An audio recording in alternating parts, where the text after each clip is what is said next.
the slides pertaining to case studies. Hi everyone. So yesterday we started with the dimensions pertaining to case studies, and in which I just explained you what case studies are associated with. We explained, just got an overview associated with the World Development Report, that how it expects in any situation pertaining to decision making, how it is related to thinking automatically, thinking from social and empathetic perspective, and how it is also decision making is facilitated by mental models. To explain the same, I also said that there is no fixed ideal answer or fixed answer format per se, but still we can reflect upon something tentatively which can be helpful for all of you. I also said that you can create a pre-memorized list associated with, we can consider the common dilemmas, conflicts, values, the precedents which you can reproduce in the answer, and by which you can just create the possibilities pertaining to your answer. Also, I said that maintain a logical flow, that's important, so that the examiner can connect with it, and also recognizing the merits and demerits of the case pertaining to every dilemma that you are exposed to, right? So when I was substantiating that, we can also reflect upon the general structure of a case study, right? So this was the general case structure, the general structure of the answer of a case study, that is facts of the case, stakeholders, their interests, ethical dilemmas, possible notes of possible courses of action, choices that you have before you, the merits and demerits of the case, then chosen course of action, like what you chose and why, the logic behind it, so the merits that you chose for and the demerits which are associated with it, which you can overcome. And then finally, last but not the least, the conclusion, in which value you endorsed, which value you upheld, the benefits that you accrue from it, right? So that's something which all of us can connect with. So when we are speaking of this given dimension, how to maintain logical flow, we'll see it via example. All right, now, so with respect to this, in the previous slide, I gave you this dimension: common dilemmas, conflicts, values. So how to identify with that? So I'm writing this so that all those students who are joining in late, they can just open ethics notes shared by me. Shared by me. Open this ethics notes shared by me. All right. Good evening, all the students who are present, joining the session, wishing me, all of you. I'm just noticing your names and wishes. So, good evening and welcome. So, with respect to this given subsegment that we have reflected upon, I would encourage all of you to take up the ethics notes, open the ethics notes. So, writing is so beautiful. Thank you, Anjali. No, it is still not. It's I have written it big enough. If I would have written this small, it would have been competing with yesterday in the between one slide's handwriting. That's what. The entire difference is all about, the, I would say, the font size. You have saved it in your device, no problem. A soft copy or a hard copy, everything is fine. So in this, just giving you an overview, the bullet points that was provided. So I gave you like a purpose of ethics, morality, a comparison of morality with ethics and legality, like law, basically. So source, definition, acceptability, comparison between ethics and morality, all the keywords, you can see that, right? Then there is also the dimension of why be moral on page number 4, you can see why be moral. So egoism, altruism, emotion, reason, with bullet points I have explained that. Any term you get stuck up with, I have told you, go to any educational page or Encyclopedia Britannica. They give you the correct explanation. There is no meandering of the term or no like mincing with the words. So that's also there. You can also connect with any of the standard lexicon, or we can say dictionary websites also. They will also provide you a fair explanation, but better is with an academic or university website. Then you have this deontological and normative ethics and all that, so you run through it: teleological, deontological. Then there is role of ethics. After role of ethics, there is a brief insight related to law, defining law, types of law. After the types of law, then there is law of reason, then conscience. Conscience will be taught in great detail in second last chapter, right? Here I have given you some brief keywords pertaining to, I would say, the dimension like conscience as well. Good evening, Neetu. Now, so when we are talking about this component associated with conscience, we have ethics in public and private relation. Under ethics in public and private relation, I've already taught that component to you. After reading that component, when you read this, you will be seeing all the keywords are there. More importantly, you will get 90% of the content similar. A point or two is extra also, which has been incorporated over here. So after ethics in public and private relation, as we further move ahead, you all can find human values. Here the game starts. I told you make a list of values. Okay. And this list of values, you can see it is in page number 13.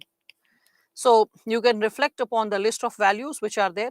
Values also of various categories: local values, situational values, personal values. Okay, then how values are inculcated, the methods of inculcating it from family, society, educational institutions. All of you can see this, right? When we are speaking of it. Further, you can see contribution of Western thinkers and philosophers, an overview pertaining to Socrates, Plato, and Aristotle. Of course, it starts with that.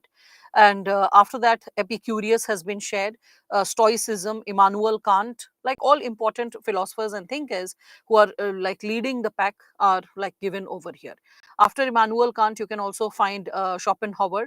After him, you can also find like Geiges Ring. You can find utilitarianism. After utilitarianism, you can also reflect upon Gandhian humanism from like a broader perspective. This is more like language has been given in Gandhian perspective, because Gandhian perspective can be asked in history, it can be asked in ethics, it can be helpful in essay.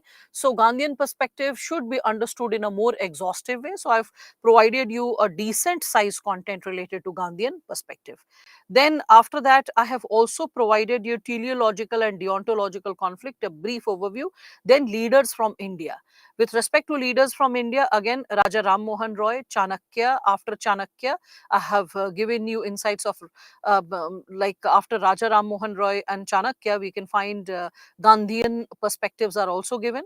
Then there is Guru Rabindranath Tagore. After Tagore, you can find Ramakrishna Paramhansa, then Vivekananda. After Vivekananda, you can also find the components pertaining to like attitude is the next chapter that we would be starting like today, after the case studies component has been dealt with. So here like when we are speaking of the segments of attitude, and as I open various segments of attitude here in the material, you will realize that I have given you a lot of key subsegments in this notes, and it is also sometimes distinct from what I'll discuss in the class, because a lot of things which are there in the class I have purposefully not repeated in this bullet point notes. Again, you can find material related to emotional intelligence, a bit associated with, we can say, aptitude. Now with respect to aptitude, I'll also encourage you, you can go through the topic of aptitude. Here you can find foundational values for civil services. So under foundational values for civil services, you can find this on we can say page number 46. So that is also something which will help you to cover a list of this given subsegment, that is values, conflicts, common dilemmas that an individual can suffer from if these values are missing.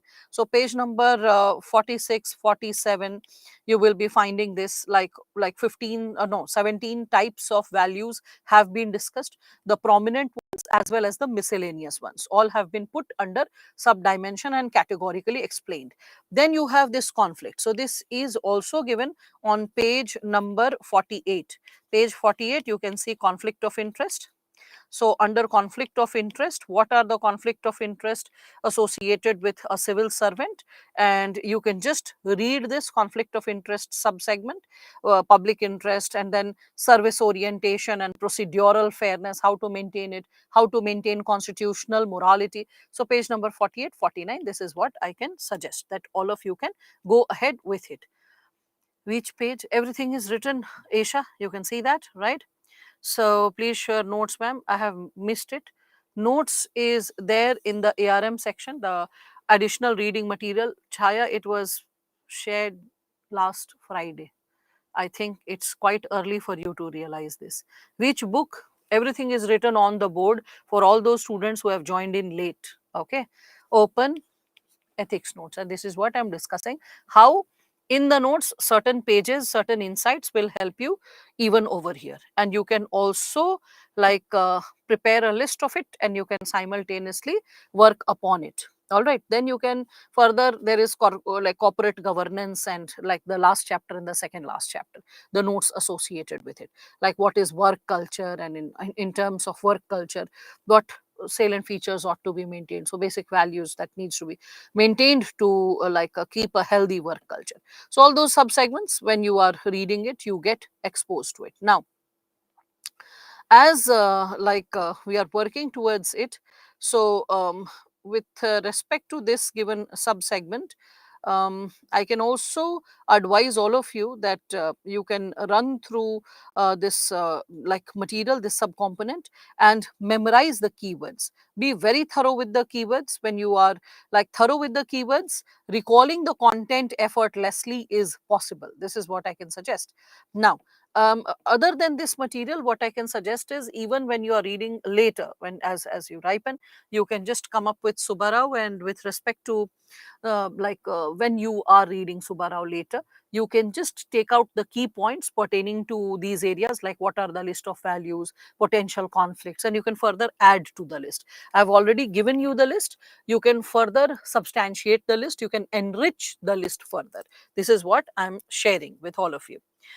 Now, with respect to this, as you are getting it, the segment pertaining to what are common dilemmas. Dilemma, the word, as we all can see. So, dilemmas are associated with confusions that we have, for which yesterday I said that when your internal locus of control is weak, and why will internal locus of control be weak? When your ethics has not been taught to you by the society, by the family, by the educational institutions, when your value system is not profound, it's not so strong, hence your morality has not developed profoundly. Your idea of right and wrong is quite flimsy, it's quite shaky. You are ready to compromise with it as per the suitability of the situation. So, this is something which you can connect with when we are talking about this given dimension. So, when ILOC is weak, what happens? So, ILOC, when it is weak, it transfers to ELOC, external locus of control. And when external situations are controlling your decisions, it can be guided by selfish interest. It can be guided by, the situation, and as per the suitability of situation, how you are choosing to behave. But you are introduced to the ethics. It's not that you are unaware, you are not in an animal state. So when you are introduced to the ethics but they are not strong, you are introduced to ethics slash values. Why is it working partially? So when you are introduced to ethics or values, but like, let us consider it's not strong, but it's not strong. In that situation, what happens? This leads to cognitive dissonance. Cognitive dissonance. Okay. So, this is something which leads to cognitive dissonance. So, and in this cognitive dissonance, what occurs? This cognitive dissonance leads to ethical dilemmas. What to do, what not to do. What is the right thing for me to do in a given situation, or what is the perfect thing to do in this given perspective when we are speaking of it. So when internal locus is weak, then only ethical dilemma occurs, or we can say cognitive dissonance can occur. All right. So far the segments have been well explained to all of you, right? I've explained the sources, I have explained how to go about with this given subsegment. Now, this is something which I had explored to all of you in terms of the facts of the case, the stakeholders, ethical dilemma, possible areas, courses of action, and conclusion. How to go ahead with this given segment. So, I have first started it with an example. Like to corrupt, give a contract to those people who favor politician. Yeah, that's also there. You can connect. Umpteen number of examples can be incorporated. Indecisive values, yes, indecisive values, and when values are weak, then only you cannot decide what is right, what is wrong. I mean, if you're a you're a person motivated by right set of values, why will you have confusion over values? You are like very clear that in all situations I have to remain honest. I don't have to be a dishonest person. I don't have to make compromises come what may. I don't have to get into any kind of theft or bribery come what may. So when you are very clear about your moral values that this does not have to be done, so there will be no cognitive dissonance or ethical dilemma per se. I mean, imagine a person, like let us say, is having a dying relative, like okay, at home, okay, and for that person you need some like medicines or something of that sort, and you're unable to arrange. So you will not think that let me kill a person and sell the kidney of the person, and then with that money let me get my relative cured. I mean, this extreme kind of step can like flash in someone's mind only when the person is not clear in the value that come what may, I should not harm, hurt, or kill a person. Simple. Are you getting it? Cognitive dissonance will happen when the person is like, I don't care about broader human values, human principles, and human rights. What I care is about my emotion, and my emotion is very strongly attached to this person, not anyone else in the world. So, this person should be alive, come what may. Even if the entire world dies, this person has to be alive. So, when a person is not having right set of values, what is right, what is wrong, in like what are the lines we should never cross, then that is shaky. It is then that you can, for the sake of saving a person, you can think of killing or eliminating someone else. Getting it? So that's what.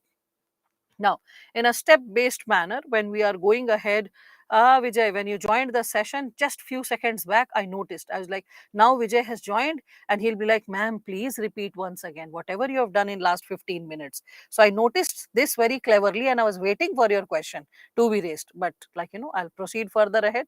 I've just given an overview, all right, related to what has been taught so far, and from where the list can be prepared. Okay, so I'm not going to repeat. Majority of the things have been noted on the board. So you or your friends who have lost the first 15 minutes, they can just refer to it.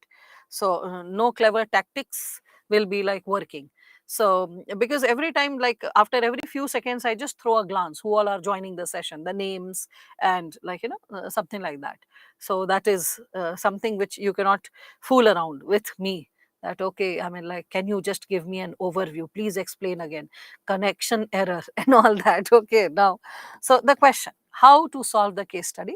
Here all of you can see SME, I need the support once again, just like morning, because if in between the students are like now asking anything, small or big, like question, you can keep supporting them. Once I'm through, now I'm going to start a like marathon explanation, like back to back I'll be explaining like 3 to 4 case studies to them now, and in the process I will be like totally focused in explaining the concept.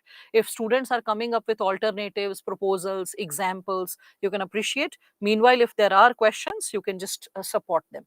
And if you like there is a question in which you like students, you need greater support beyond what SME sir or ma'am is supporting, then you can raise it once again later, once I'm through with explaining the case studies. So just hold your seat belts and just buckle yourself up and start with this new segment of case study.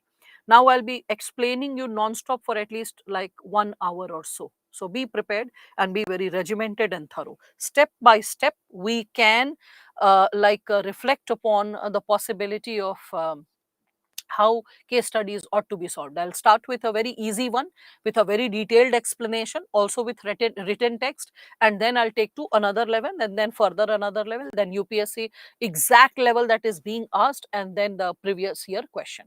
So that is how we'll progress now.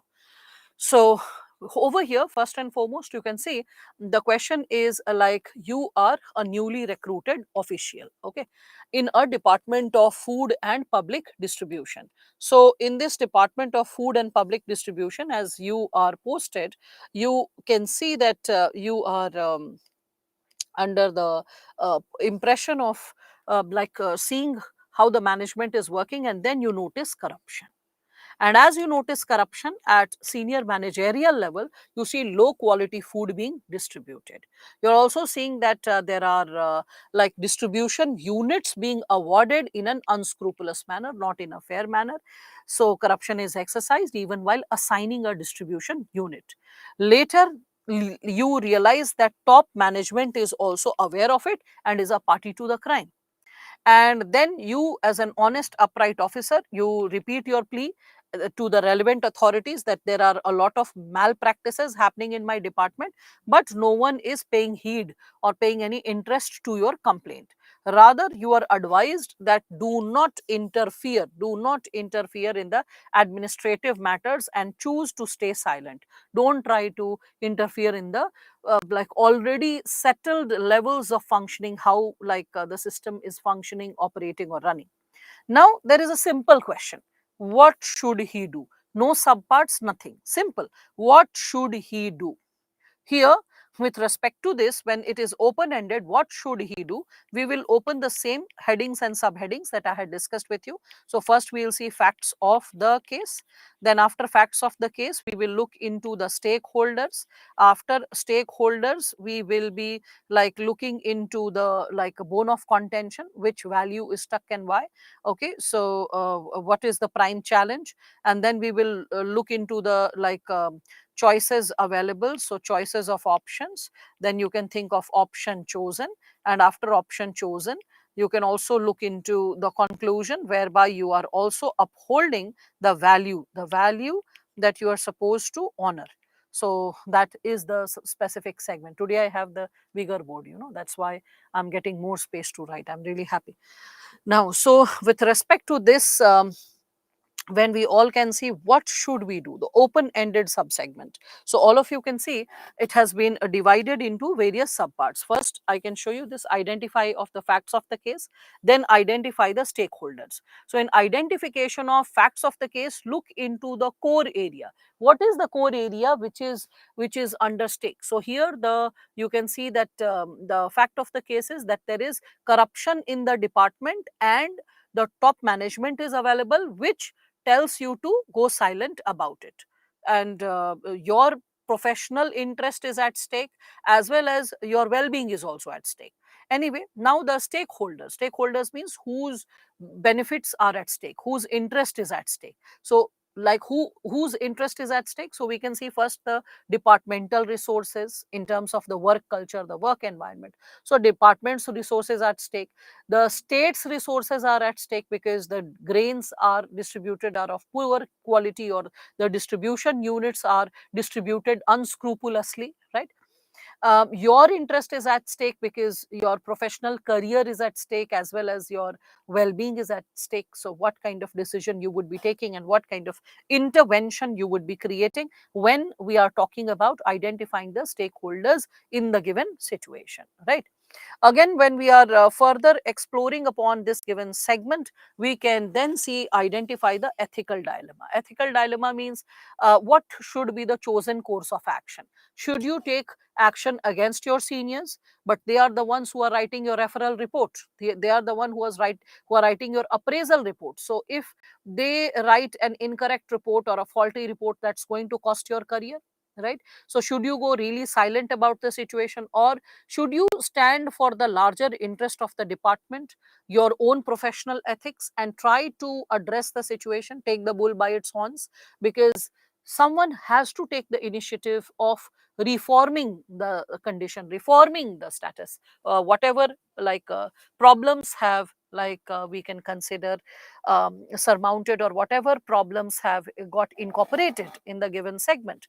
So with respect to identification of the ethical dilemmas, when we are speaking of it, okay, we all can see this given subsegment, that in this when ethical dilemma, when we are reflecting upon the possible moral imperatives which are involved, you are like reflecting upon what is acceptable, what is unacceptable, what is the core challenge which needs to be addressed. So whoever the stakeholders are, for them what are the options, like what action would be taken and how it would impact the stakeholder, like the state, like the senior officials and management, like the public, the masses whose interest is at stake because they are receiving poor quality grains, and you as an officer, what kind of stake is involved in the given situation, right?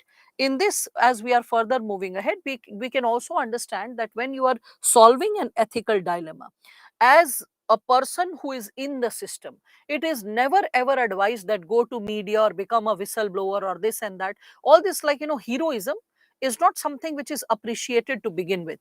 There is a systemic way to solve the problems. The system has courses or methods of correction. So it is always advisable to follow the systemic methods of correcting the situation, rather than becoming a phantom in the situation, that you are coming up with your own possible solutions and creating a challenge for the system per se. So it is always advisable that try to identify the possible or tentative solutions from what you are exposed with. Okay, so when you are working towards that given possibility, you can tentatively work towards, we can consider the ethical dilemmas, you can work towards the, we can say, the challenges associated with the potential, we can say, scenario or the potential situation, and then accordingly you can work upon it. All right,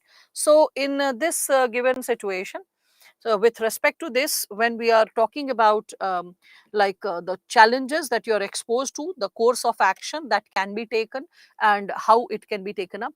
Okay, one more thing with respect to this, as I am going to talk about it.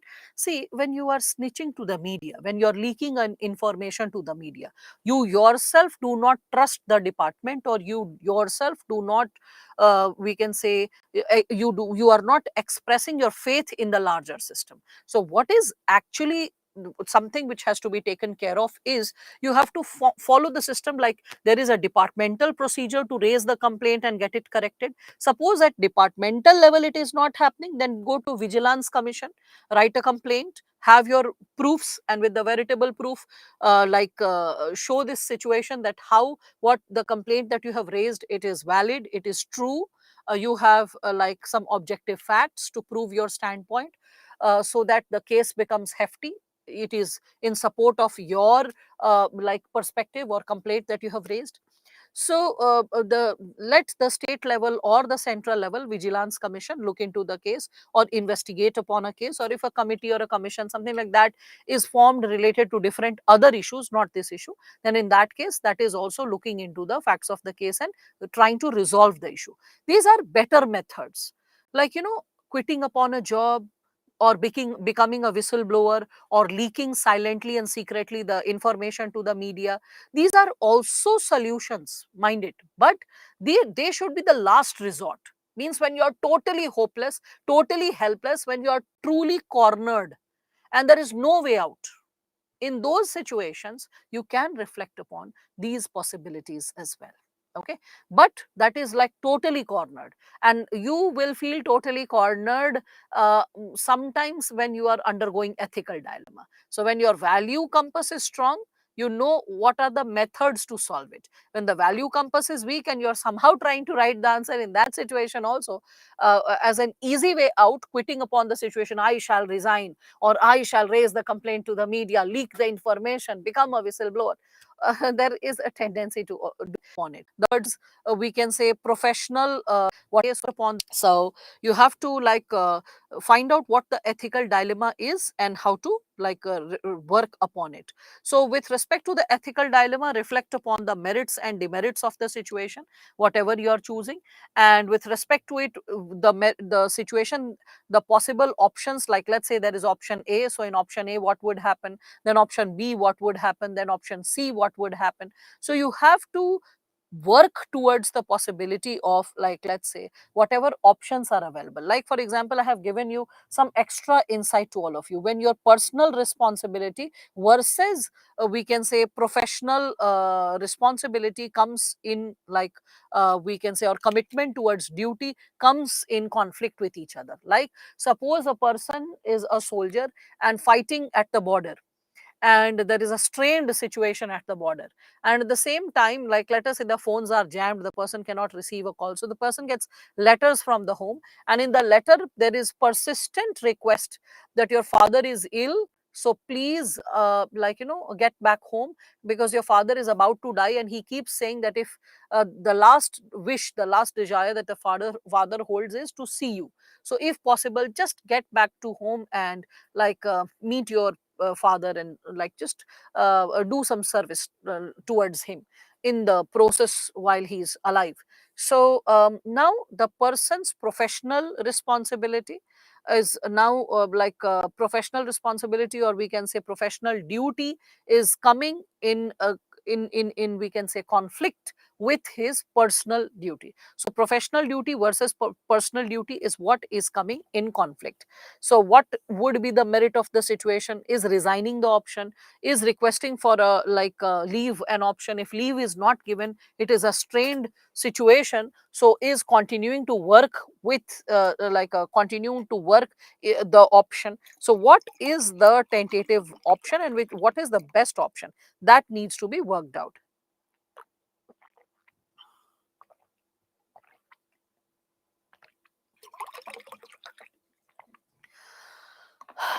So when we are speaking of this component associated with demerits of the case, we all can work towards these given options. So here, as we all can reflect upon the same, we all can see that doing nothing or resigning from the post is also not a decision which is like correct. It does not resolve the situation. So probably like you can encourage the possibility of taking better care, maybe supporting through a different hospital or something like that, and holding the uprightness of service towards the nation, because nation first policy is something which you sign as a soldier, sign as an officer, that your first priority is going to be national interest over and above regional interest, over and above community interest, over and above the interest of the family. First, it is the national interest that has to be prioritized at all times when you are choosing such jobs.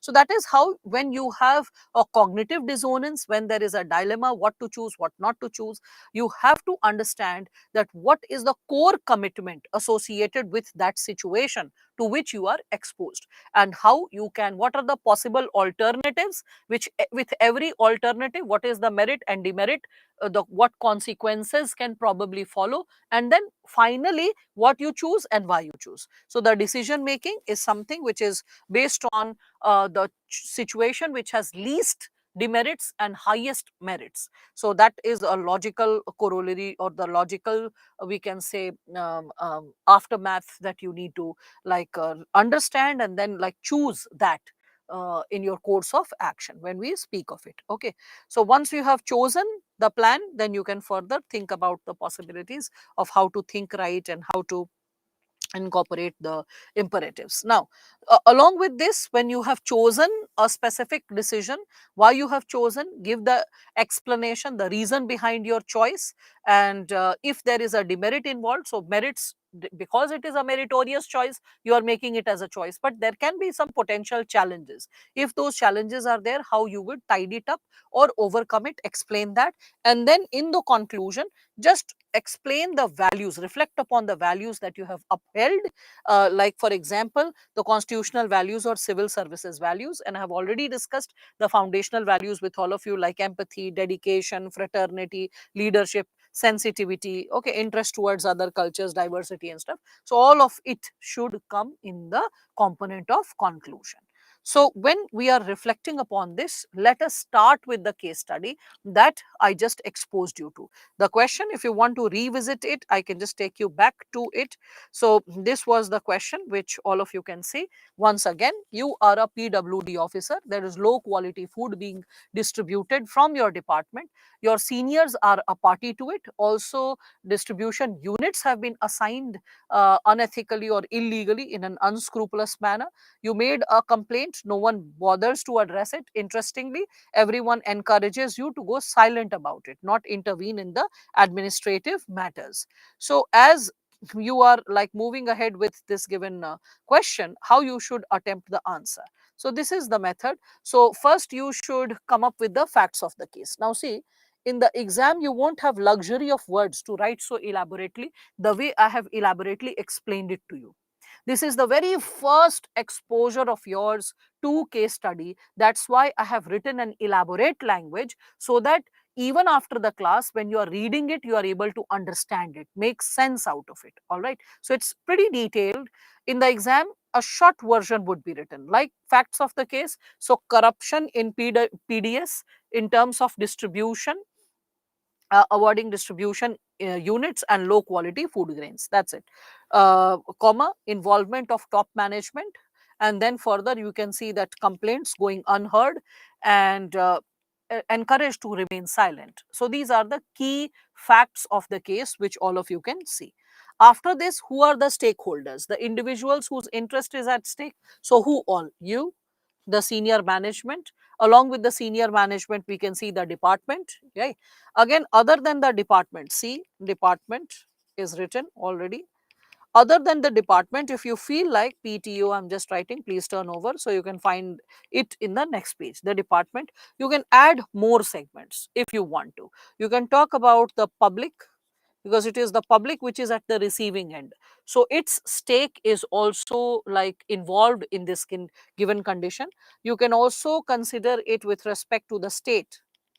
The resources of the state is getting exploited, so the state is also a party to it. It is also a stakeholder in the given situation. All right, so you can enlist the stakeholders in this manner accordingly. So you, because you need a healthy, honest working environment, you want opportunities for career growth, and you want an honest environment to work, along with like your personal interest to ensure security of job is also there. Senior management, it is definitely involved with malpractices. It want to conceal its misdeeds, we can see that also. And it is also, we can consider it is a party to the corruption. Okay, so we can also see that it is party to the corruption. It is compromising with its integrity, and we can see that that is something which is also impacting your career progression, your well-being associated with the department. The department is also suffering in terms of its work culture, the work ethics. A wrong example is being set for all the newly recruits or the people who are working as juniors. So the work culture is getting affected. The credibility of the department is at stake. That is something which all of you can work out. So probably credibility of the department. Oh,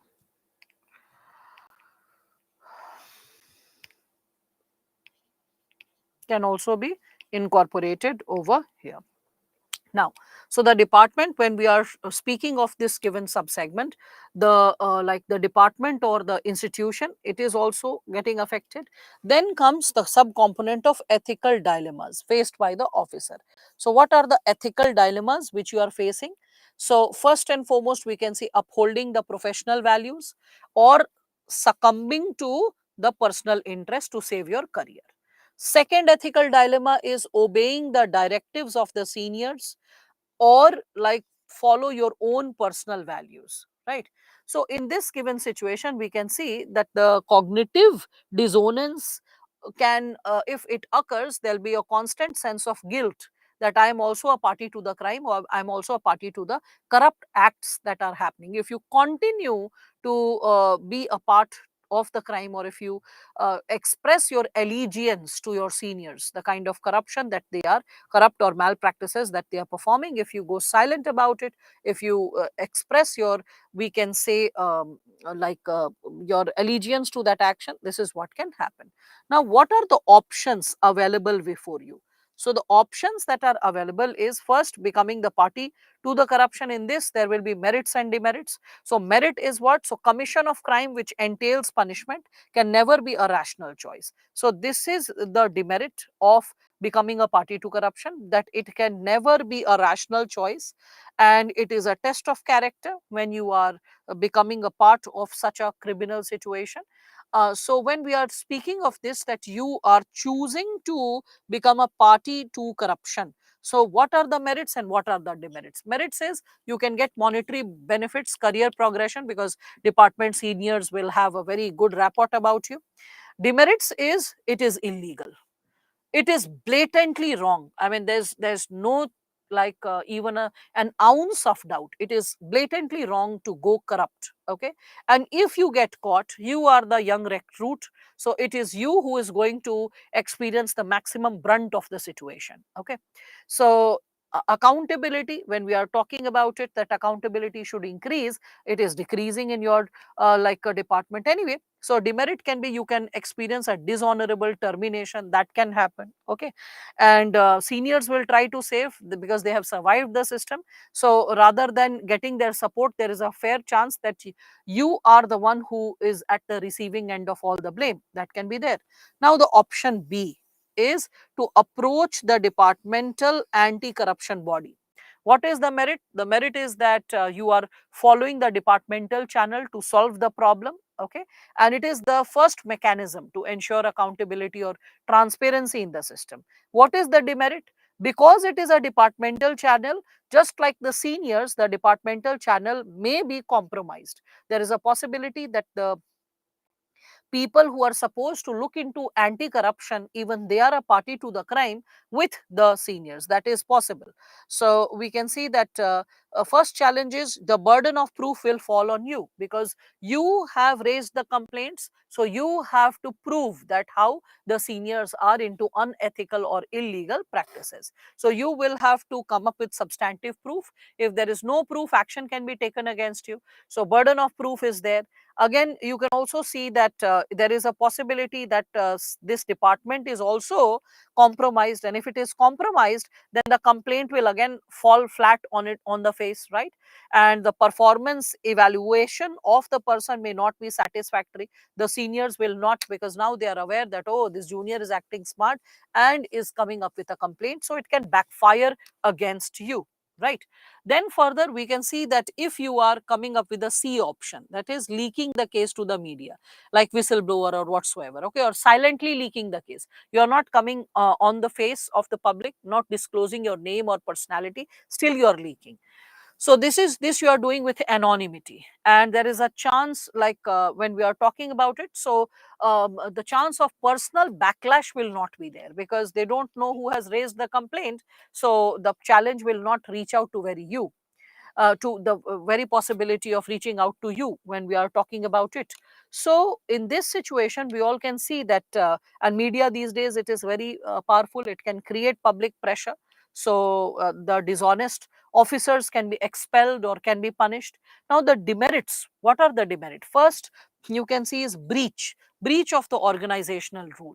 You are bypassing the procedure, you are bypassing the procedure, you are not first trusting the department to look into the case, to like solve the problem, to solve the issue.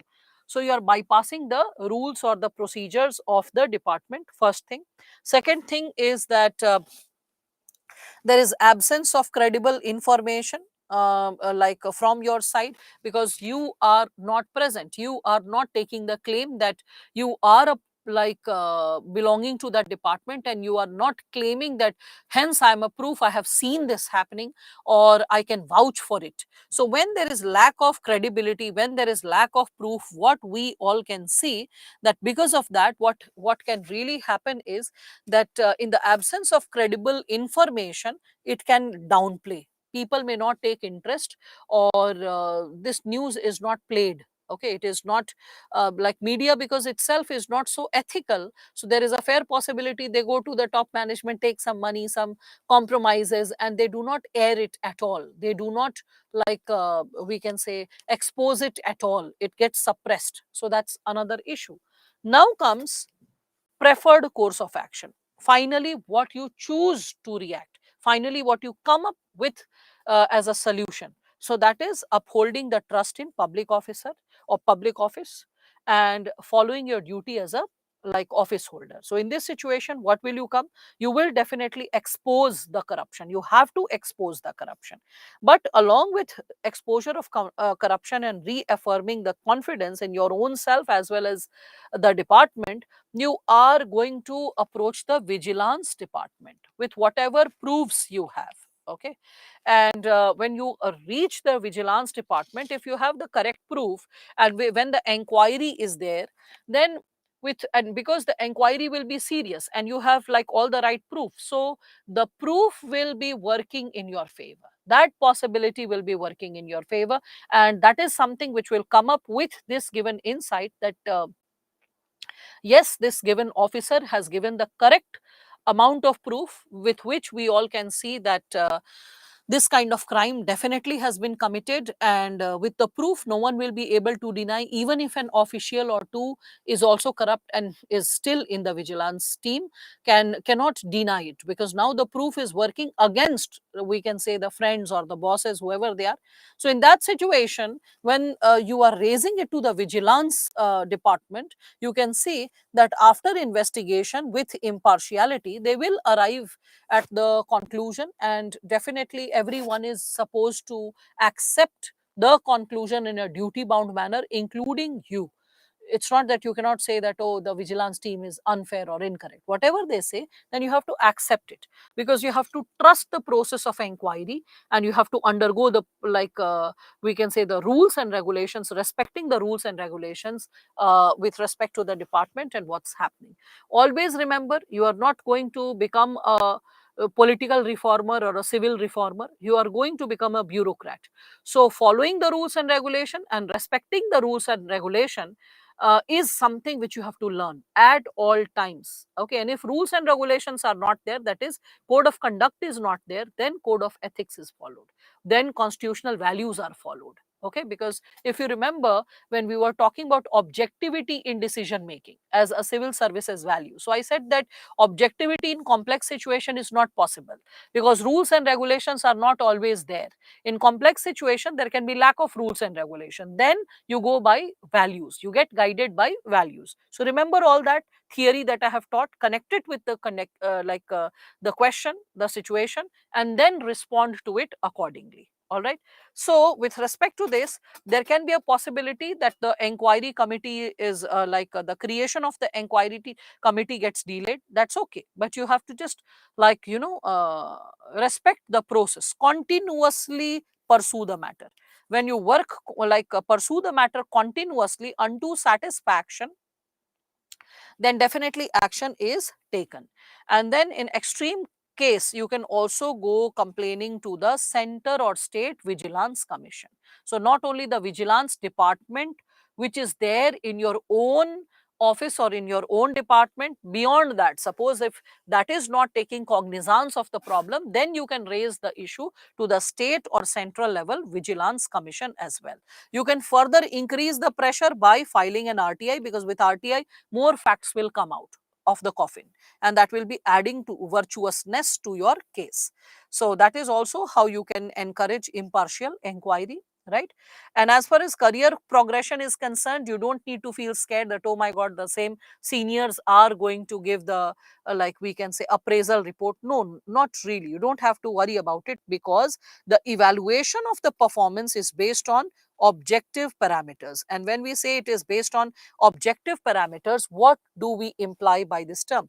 Objective parameters. So by objective parameters, what we imply to say is that no one can delay your promotion or create a suspension without following the due procedure of law. From Ashok Khemka sir to Pradeep Kasni to D Rupa, all these honest and upright officers, they have been promoted despite an on and off so many transfers, like we can say transfers beyond normal logic or beyond normal situation. Despite multiple transfers, no one has been able to stop their promotion per se.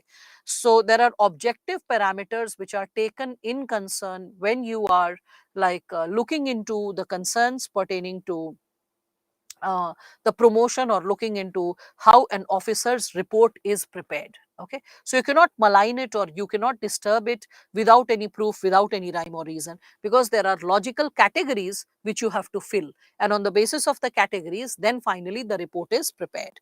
Again, further, when we are talking about it with respect to the contribution to the department, so department, the work environment will, like we can consider, improve, right? At this, whereby strong work ethics will be constituted when we are talking about it. So a very positive work environment is getting created.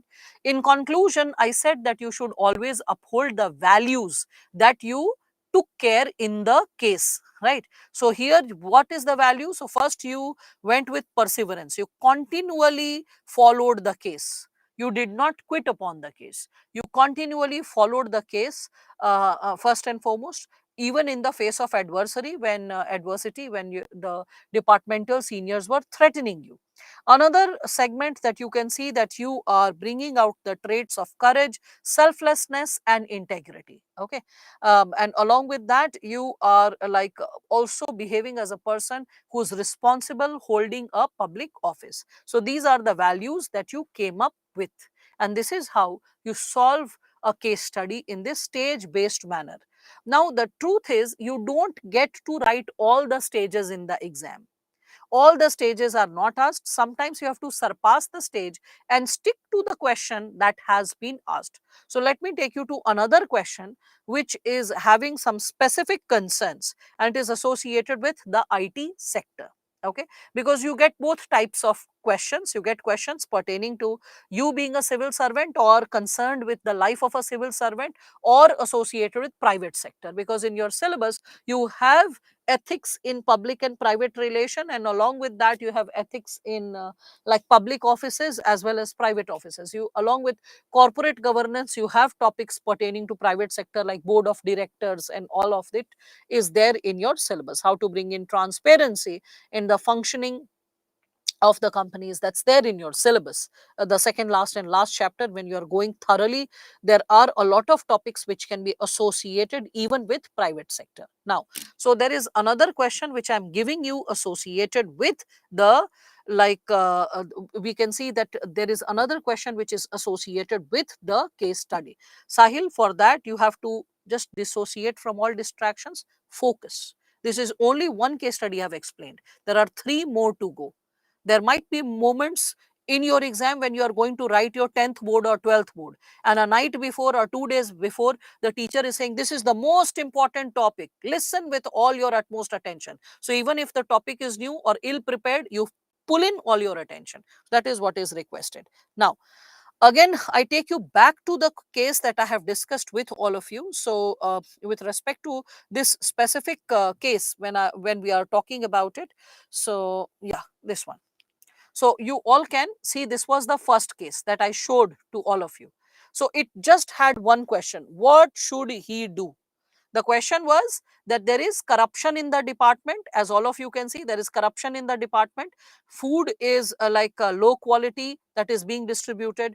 Distribution units are unscrupulously assigned. Seniors are like discouraging the person to be like this and asking the person to stay silent. Also, Sahil, join the class in time. It applies to everyone. Anyone who joins the class suddenly will not get a clue of it, because I told you that next 1 hour is like breath. Just go with full concentration and breath and energy, and just be present. Anyone joining in between, I can't hold the hand of that child if the child can't hold himself or herself in terms of discipline and being present in time. Then the child will feel lost associated with this core area associated with case study. Now, second case which I am like reflecting upon is, you are a manager in the top IT firm. and the task of hiring new recruits is upon you. Okay, this is something which has been given to you. Now the company has given you hidden instructions, tacit instructions, means not clearly in written form, but that has been made very clear to you verbally and implicitly, that do not hire female like candidates. Do not hire female candidates because the new maternity law has been passed, because of which the young female candidates will come. If they are bearing a baby, they will take 10 months mat leave, and that will cost the company loss of manpower and loss of money, whereby like you have to pay the salary as well. So due to this, now you are finding this highly objectionable. You are like, hey, this is something which is against the law. This is something which should not be followed, and this is like wrong. So you lodge a protest. You lodge a protest with the higher management that this is incorrect. Okay, and they are saying that no, even if you are protesting, let us be very clear, Mr. So and so or Miss So and so, that we have to cut down all unnecessary costs. So you don't have to hire any female candidate at all cost. You don't have to hire any female candidate. Avoid the situation. Now you can see there are specific questions in this question. There is specificity to how you have to deal with the given area. So specific instructions means, unlike previous question which all of you could see over here, that what should he do, that's it. Okay, so you were going by the 6-step method, like facts of the case, stakeholder, then ethical dilemmas, then after the dilemmas, what are the like choice of options, finally which option do you choose, then the conclusion. Rather than this question is quite different and distinct because it is raising 3 distinct segments. First, identify the stakeholder and their interest, means who are the people whose interest is at stake. Okay, second, it is saying what are the dilemmas which the recruiting manager may face. Okay, the confusions that you may face as a recruiting manager. Okay, in the given scenario, and which can lead to, the dilemmas can lead to cognitive dissonance, the sense of guilt, the overbearing sense of pressure, the sense of like insecurity or backfootedness, all that. Okay, so that can be a repercussion if you are not morally upright or if you are not taking the right decision. Again, what are the different options available to you and which one will you pursue and why? So you can see there is clarity in terms of the question, how it has been raised. Suppose it is of 250 words. So if you are saying, ma'am, can I write the facts of the case? Well, it is not needed because the question has already been given. If still you are like really like interested to write the facts of the case, maybe one sentence before the stakeholders can be written, but that's not necessary. That's what I'm saying. You can straight away like start with this, that who are the stakeholders in this given situation. So the stakeholder is the higher management which wants to go for cost saving. The stakeholder is you, who wants to not compromise with organizational goals, with organizational, we can say, code of ethics and code of conduct, that you should never discriminate against an individual on the basis of the person's identity, religion, caste, race, gender, any of it while hiring. It should all times be merit that is taken in consideration. It is objectivity or facts of the case or merits of the candidate which should be always considered before hiring the candidate, right? So when we are speaking of the stakeholder, we can see it is the senior management. We can also see it is you. And after that, the female candidates, that after all odds, like, they are like working uh, to prove their might, and they are not getting a fair chance to even compete or get recruited.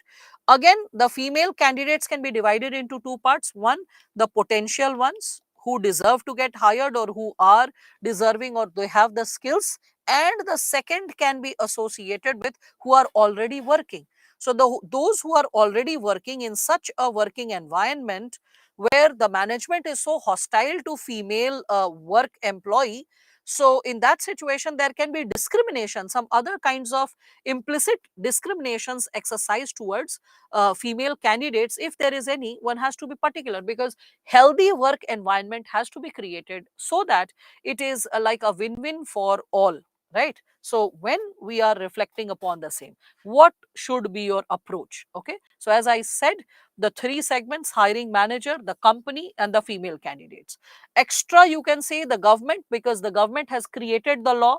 So if people are not abiding by the law, it is working against the larger ideals set up by the government to bring in social justice. Okay, it is also working against the larger society, because any such action that you take at personal level or departmental level, which is which is impacting the lives of others, it backfires for others, is a matter of grave concern. So that's why few days back when you all were asking about Jyoti Maurya, I was like, it is her personal decision what she is doing, and she's not doing something out of the blue which we have not heard of, right? For decades we have been hearing such situations that an officer, quit the marriage or stepped out of the marriage, went with another person and yet another person. And this cyclical monogamy is nowadays quite common in trend. Separations and divorces have become so common, and people not having a sense of gratitude, or people not having a sense of allegiance, can happen. That can happen. It's not unheard of in this world. But yes, why everyone was concerned about this female officer from Uttar Pradesh? The reason was that because of her action, a lot of girls who are married and preparing, they were discouraged by the husbands. The husbands were suffering from insecurity. See, a father will not suffer from insecurity, but a husband, because the relationship is fresh and the trust building exercise is yet in process. So that can backfire. That possibility can hinder or threaten. So that is something which all of you can connect with, or all of you can associate with when we are talking about this given situation, right? So when we are talking about the concerns associated with Jyoti Maurya, as you people were asking, we can see that the problem is not she, it is her decision impacting all the young women who are married. A lot of people started giving the slogan also that it is Beti Pachao, Beti Padhao, not Patni Bachao and Patni Padhao. But the thing is, all women deserve to get a fair chance for skill development, especially those women who are married young and early. I mean, even if they are, that's not a child marriage, suppose it is a marriage like at 21 years or 22 years, still the girl is fairly young. She has just completed graduation. And the career progression or capability to start preparing for the exam, or start appearing for a competitive exam, starts from there. And if, like, let us say the couple is experiencing some kind of strain coming from the societal examples, incorrect societal examples, that also backfires. That's why what's happening in your department is not the issue only of your department. What's happening at your department at the level of hiring, it is going to set a wrong precedence, a wrong example for other departments as well, for other IT companies as well, because it is a reputed IT company of national level. You can see that the question, if you are seeing that, you are in the country. So this is going to set a very wrong example for other IT companies, and moreover it is going to create a problem for a lot of women, because one bad example, one wrong step sets precedence for a larger possibility. So one has to take care of that. All right, so that's why society is also there. Then you have to list their interests, how their interest is at stake for the answer. And then you have to talk about the dilemmas that you are facing as an officer, the options that are available for you, analyze those options in the light of what circumstances are there and the ethical conduct that is involved, and finally choose the one that you would like to pursue. That is how you are going to systematically break open the segments of the answer. Now, how the answer is written, I'm giving you an insight, a sneak peek to it.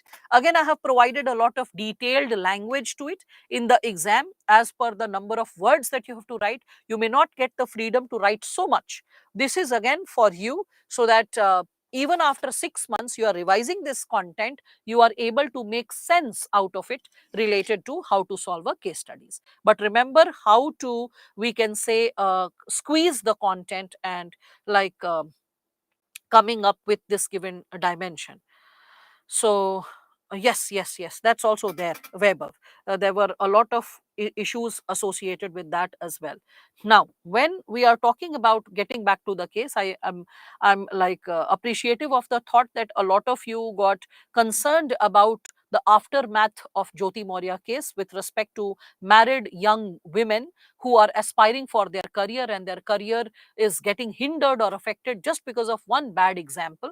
I understand that you all are concerned, and that's a mark of I would say a person who is guided by empathy and compassion. So this is a very great value that all of you are expressing through your different sets of concerns or explanations or insights. Okay, so like that's something which I would really appreciate. Like I really appreciate that you are coming up with those emotions and insight. But let's get back to the case, because the prime agenda is to reflect upon this case and solve. I just gave the example of Jyoti Maurya so that you need to understand that why, when you are in a public official position, whatever you do is not just your private action, it's not just your private thing. That's why I said that let not your any thought, speech or action be marking the possibility of unbecoming of an IS officer. Listening to you, at no point of time a person should feel that this is unbecoming of an IS officer. This is not how an IS officer ought to behave. In the similar manner, any given position, any given post you are holding as an officer, you have to be particular how you are carrying the ethical code of conduct. Now, with respect to the stakeholders, when we are reflecting upon the same, you can see the company or the higher management, when we are reflecting upon them as a stakeholder, the first part of the stakeholder. So we can see that the company's interest is what? To maximize profit and lower the cost, right? That's the prime motive that they are coming up with, right? And that's the reason why they are thinking that the cost of maternity is going to be borne by the company, and that's why they are avoiding to hire female candidates. But, and that's the reason they are presenting it. But you, as we can consider the hiring manager, you have to find suitable candidates, not male candidates, female candidates, or candidates belonging to X community or Y religion. You have to find suitable candidates, irrespective of being male or female or transgender, any. Okay, you have to just focus on the suitability, the qualification of the candidate. If a female candidate is not so qualified, definitely you don't have to choose her. You don't have to empathize that, oh, I am like, going to be the protagonist of women's issues. There are other ways to support women's issues rather than like hiring less qualified people. Similarly, you don't have to champion male issues, that I will like hire males at all cost, because there are other ways to support male issues rather than like hiring unqualified or like not so qualified individuals on the public position. So suitable candidates is what you need to focus on. Further, you need to avoid confrontation with the management, because like somewhere you have to take care of your career as well, but at the same time you have to take a stand. You have to take a stand to the unjust policies which the higher management is asking you to do. Third, as we were discussing, the female candidates, so they should get a fair chance in the company, right? And in the long run, these women, when they are working in a company, they will expect equity in hiring, promotion, safe working space. Because if there is discrimination in one of the aspects of working, there can be discrimination in other aspects of working as well.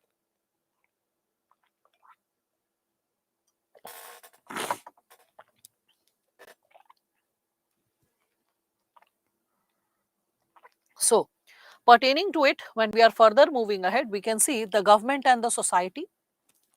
I said that government and the society can be considered fourth and fifth respectively in terms of stakeholder. So the government, when we are talking about it, it is trying to create gender equality at workplace. And rather than gender equality, if it backfires, the laws backfire, then it will fail to create social change. So you create laws to redress the possibility of we can say discrimination extended to one of the communities in the society through legislation or law, and create social change. Okay, so in this case it is maternity leave when we are talking about it. So and when the social change happens, due to that we can see there will be a gender vibrant culture at workplace in all offices. Now starting with the second segment, that is what are the dilemmas. So the first dilemma is, first is like the higher management's dictum that avoid like manage like hiring any female candidate versus being fair. while appointing the suitable candidate. This is something which all of you can understand. This is the first dilemma that you are facing, and that's the core dilemma, to be specific. Additionally, you may also face the dilemma of foregoing the better candidate just because you are focusing on the issue of gender, and this will lead to loss of productivity. So you thought you will save from mat leave, but you lost that money because a deserving person can probably generate more profit, more new business opportunities and possibilities, but you did not hire only because of the gender issue. And in that situation, who will end up missing? So it will be the company which will be losing productivity. It will be the company that will incur a long term cost. Okay. And the associated dilemma with this given situation, we can see the gender bias is going to impact the society. It is further going to strengthen the patriarchal attitude. Okay. And that is going to hinder social change, that is going to hinder the component of gender diversity. All right. Now, what are the options available? The third subcomponent to the question, that what are the options available and what will you choose and why, if you remember that, right? So the first option, as all of you can see, is rejecting female candidates. So what will be the strengths and what will be the weakness? What is the merit in rejecting the female candidates and what are the demerits in doing so? So the merit is you are avoiding confrontation with the higher management, right? But what is the demerit? The demerit is it is contrary to basic human rights, to the constitutional ethos of equality. Again, another demerit is it may filter out many genuine candidates because of this constricted pool of candidates that you are choosing from. This is another demerit, is it is going to encourage short sightedness and narrow mindedness in the long run. Now, can you see the keywords? And can you ask yourself that while writing such an answer, will you be able to recall these keywords? That is, it is contrary to human rights and the constitutional values. It can lead to short sightedness and narrow mindedness. You know these terms. It's not that you are unaware of it. Being aware is different from something being a part of your thought process, something being a part of your expression. So it can become a part of your expression only when you are practicing. So as I will keep explaining, this component of case studies, and as I establish clarity pertaining to case studies, as it is established how to solve case studies, it is expected from all of you, take simpler case studies, open the material, open the books, and try to see and copy the answer, write the keywords, explain the segment to yourself. As you gain confidence, bit by bit, means you are getting thorough with chapters like attitude and aptitude and foundational values for civil services, conscience, emotional intelligence, okay, conflict of interest. When all these topics are getting prepared, when you become thorough, then after few weeks start closing the books and writing the answer by yourself. Initially, open the notes, open the material, open the book and try to see and write the answer. When you gain confidence, go with closed book approach, because in the initial go you are not having the strategy to write, the approach to write, the language to write. So initially the struggle will be tremendous. So open, consult, and then try to write, and start with easier questions, not twisted loopy questions. Okay. Again, there is one more thing which I would be suggesting is 2017 question paper was very distinct and different from the previous or later questions. 2013, 14, 15, 16. Ethics was a very scoring paper. In 2013, when it was introduced, I mean, the marks, they shot up to 138. Next year, it shot up to 146 or so, 2014. So 146, 148 students were actually scoring in ethics compared to GS paper 1, 2, and 3. Paper 4 is very subjective, and higher level of subjectivity either helps you to shoot up or shoot down, just like interview. Interview is a subjective way of analyzing your personality. So either you get 210 or 195, or you get 135, 125. So the possibility of subjectivity is something which impacts the personality tremendously. When you are understanding this bit, when you are able to grab a sense of clarity and insight associated with this, you can further reflect upon other dimensions or other, we can consider, potential insights associated with this given area.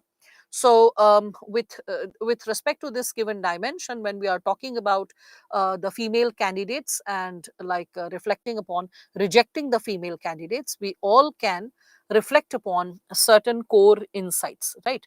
So you can just see that when you are able to address the subjectivity. Okay, there's one more thing which I will address. When I was talking about 2017, why was 2017 paper tough? Or even to a certain extent, 2018 was also a little crooked, cliched. 2017 was tough because in the year 2017, while prelims, IPS officer was caught red-handed cheating in the prelims. So a lot of people questioned, oh my God, how come this fellow is an IPS? So did he qualify the previous exam also by cheating? Now it's like you get selected as an officer, and after becoming an officer, if you are performing some corrupt act, you are punished for that corrupt act. Your selection is not questioned. So definitely his selection could not be questioned. But because he was selected quite recently, so people went into his details, how much he had scored in which paper. And interestingly, this fellow had scored something in 140s in ethics paper. So everyone was like, oh my God, is the examiner not really able to see through a person? Can a person charm the examiner with a gift of gab, with the beauty of words, writing the right set of cliched terms and words and answers, and get an advantage over the situation? So, is it possible to impress upon the examiner by writing the right set of technical words, technical jargons, right set of values, ethical dilemmas, like reflecting upon the ethos, the code of ethics and code of conduct, and impressing upon the examiner? It seemed so. It seemed so that ethics paper has not been able to look into the subjectivity of this individual, and that's why this person just 2 years back has got such amazing marks in the ethics paper. I mean, he wrote the 2 years back, and then last year he got the result, became an IPS. Then again, he went to Hyderabad, left his probation training in between, came back for writing the prelims, all that stuff. That means if the selection is the recent, that was put under scanner. Now the UPSC examiner is unknown, the evaluator is unknown. So who will bear the brunt? So the brunt was borne by the question paper and the candidates. So 2017 question paper was different from the previous year question papers. The questions were pretty short, the directions were very limited, and the students struggled how to write 250 words or 150 words with the limitation of question that was asked. Especially for 250 words case studies, students really struggled. Like, what dimensions to open? It's the question is too compartmentalized and too tight. The dimension to substantiate is not there, because with longer case study you have a lot of dimensions to think and incorporate in the answer. If there is no long case study, just one sentence is given and you have to reflect upon that one sentence, that your parents life is at stake, and at the same time you have to not you are exposed to a criminal's, we can say, corrupt design. So what will you choose to do? Will you complain and will you take action against that criminal, or will you create a safe environment and space for your parents who are threatened in their morning walk? It's simple. What are you going to choose and why? And that's A option. Again, B and C, so 3 or 4 sets of such questions was created. It is considered accepting small gifts also encourages good communication and public relation, which is important for an IS officer. At the same time, accepting gifts can also quantify as bribery. So what are you going to do and why? So are you getting it? Like all this. So you have limited content. So how to quantify the content to 250 words was a challenge in the year 2017. That was an out of box year, I would say that. 2018, they still maintained the strictness. So 2017 ethics marks, you will find 105, 94, 98. So students struggle to get even 100.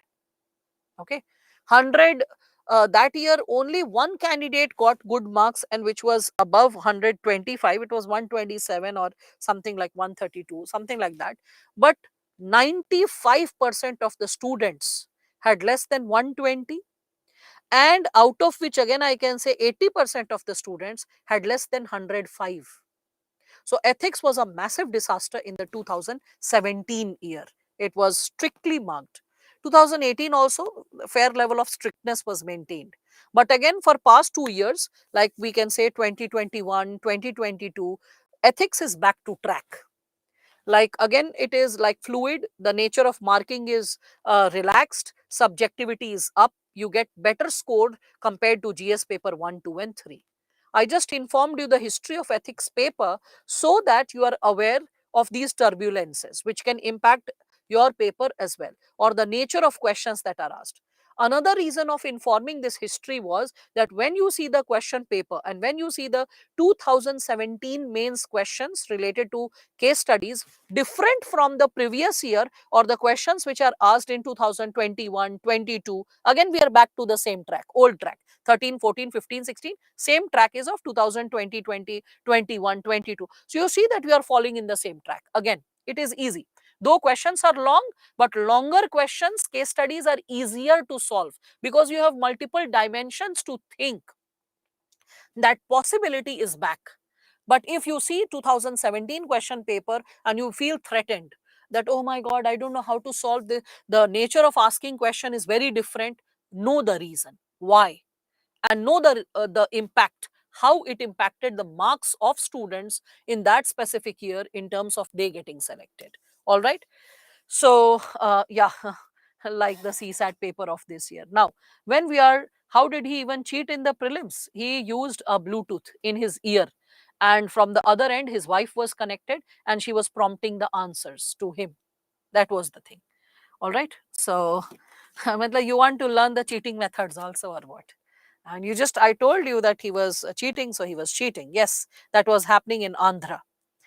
Now, getting back to this, so how it has impacted the nature of questions, how it has impacted the nature of evaluation. After explaining this, as we get back to the final part of the answer, how to choose the best option and why. So first, whether you will reject the female candidates. If you are rejecting, what are the merits, what are the demerits? I have already discussed this, right?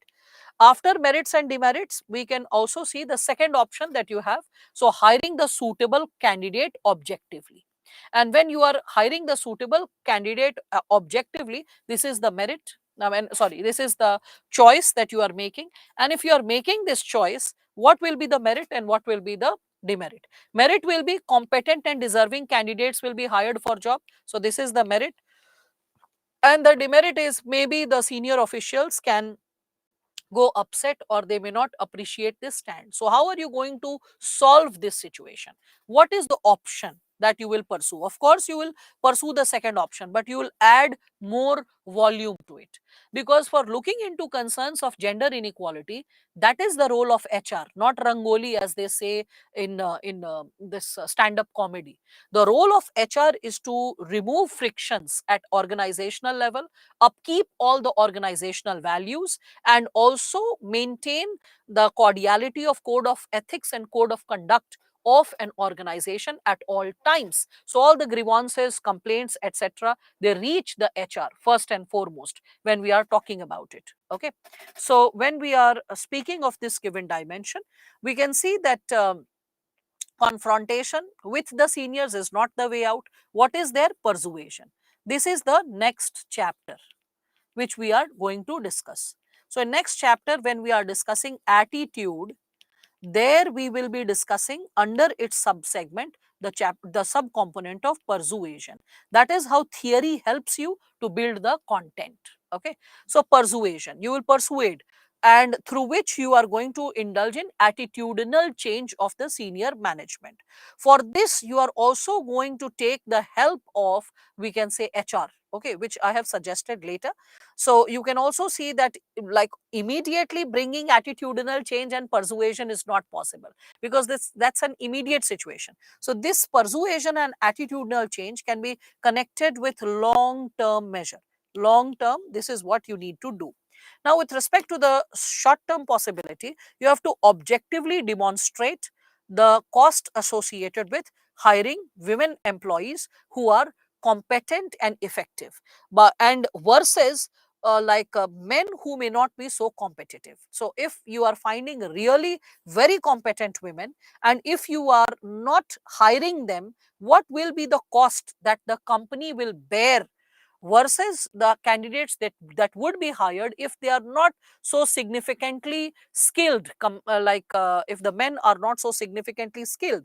So you are first going to give a cost benefit analysis. Okay, another segment is you are going to seek the help of HR.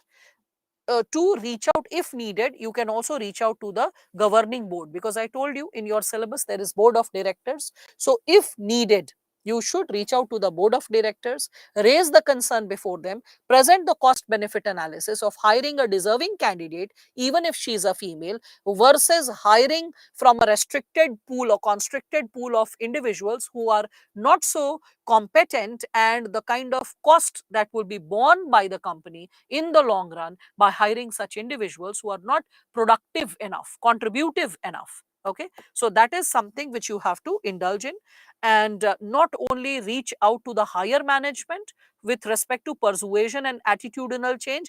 If needed, reach out to governing board as well with the help of HR. Okay, so regarding recruitment, you are not biased with respect to gender. You are assessing on the basis of their ability. We can say merits of the case, merits of the case. So merits of the case, ability, that is what you are taking in consideration. So if the job profile is not demanding a specific gender recruitment, you have to just look into the possibility of we can consider the merits and what needs to be taken care of. This is also something which is important for the organizational culture and the social image of the company, that you don't succumb to such a suggestion of your seniors. Okay, gender sensitivity drive also needs to be taken care of, that how come such thoughts are prevailing at higher level of organization. So how a gender sensitivity drive can also bring about attitudinal change in the long run. It is associated with seniors, associated with your peers, your colleagues, especially women. So this is now what is the value that you are upholding. So this is the value, that is how you conclude. Okay, so I told you that in conclusion you have to uphold a value. So this is like you can consider associated with the Gandhian value, be the change you want to see, or we can say walking the talk, walking the talk, or we can also say like practicing what you preach, practicing what you preach, either of it, which is one and the same when we are speaking of this given subsegment, right? So that is the value that you are upholding in the given scenario, right? So with respect to this, I hope all of you are able to understand through this case study how the case studies, rather than saying that what will you do, an open-ended statement in which you are following the 6 steps, there are specific sub dimensions incorporated in the question, and you have to stick to those sub dimensions while responding to it.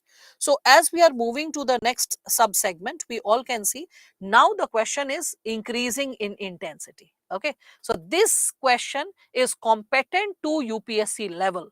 Okay, so you will pay attention to this question with utmost attention. Now this is something which is interesting, also very filmy, and you are also going to connect it with some real life examples, and this is the level which UPSC generally has a tendency to ask. I'll compare this question with a UPSC question that has been asked recently in the past. Okay, so let us see what the question is all about. So first is, you are a young civil servant posted in a tribal dominated district, which is notorious for illegal mining by the mafia. Now you can see that the illegal mining mafia is exercising the power over the poor tribals of the region, whereby he is bribing the local musclemen, and these muscle men have political aspirations. They want to become some politician at as MLA or panchayat or at any other level. So because of which, because they are getting easy money, luxury of life, these muscle men are like helping the or furthering the interest of the mining mafia. Now, the mining mafia is using these tribal muscle men, okay, as a front to plant constructed news against you, means to like fake news against you. So, there is a constructed news, that means there is a fake news against you, that you know you have been an insensitive person, you have not performed your duties properly, because you are directly coming in confrontation of the mining mafia. So you are hitting upon the interest of the mining mafia. So this is how the mining mafia is going to retaliate in so many ways. So first way is to use the tribal musclemen as the facade, and as a constructed or a fake news before the media, to gain sympathy, to create confusion. The civil society activists are also against you, okay. So we can see the public at large is against you when we are talking about it.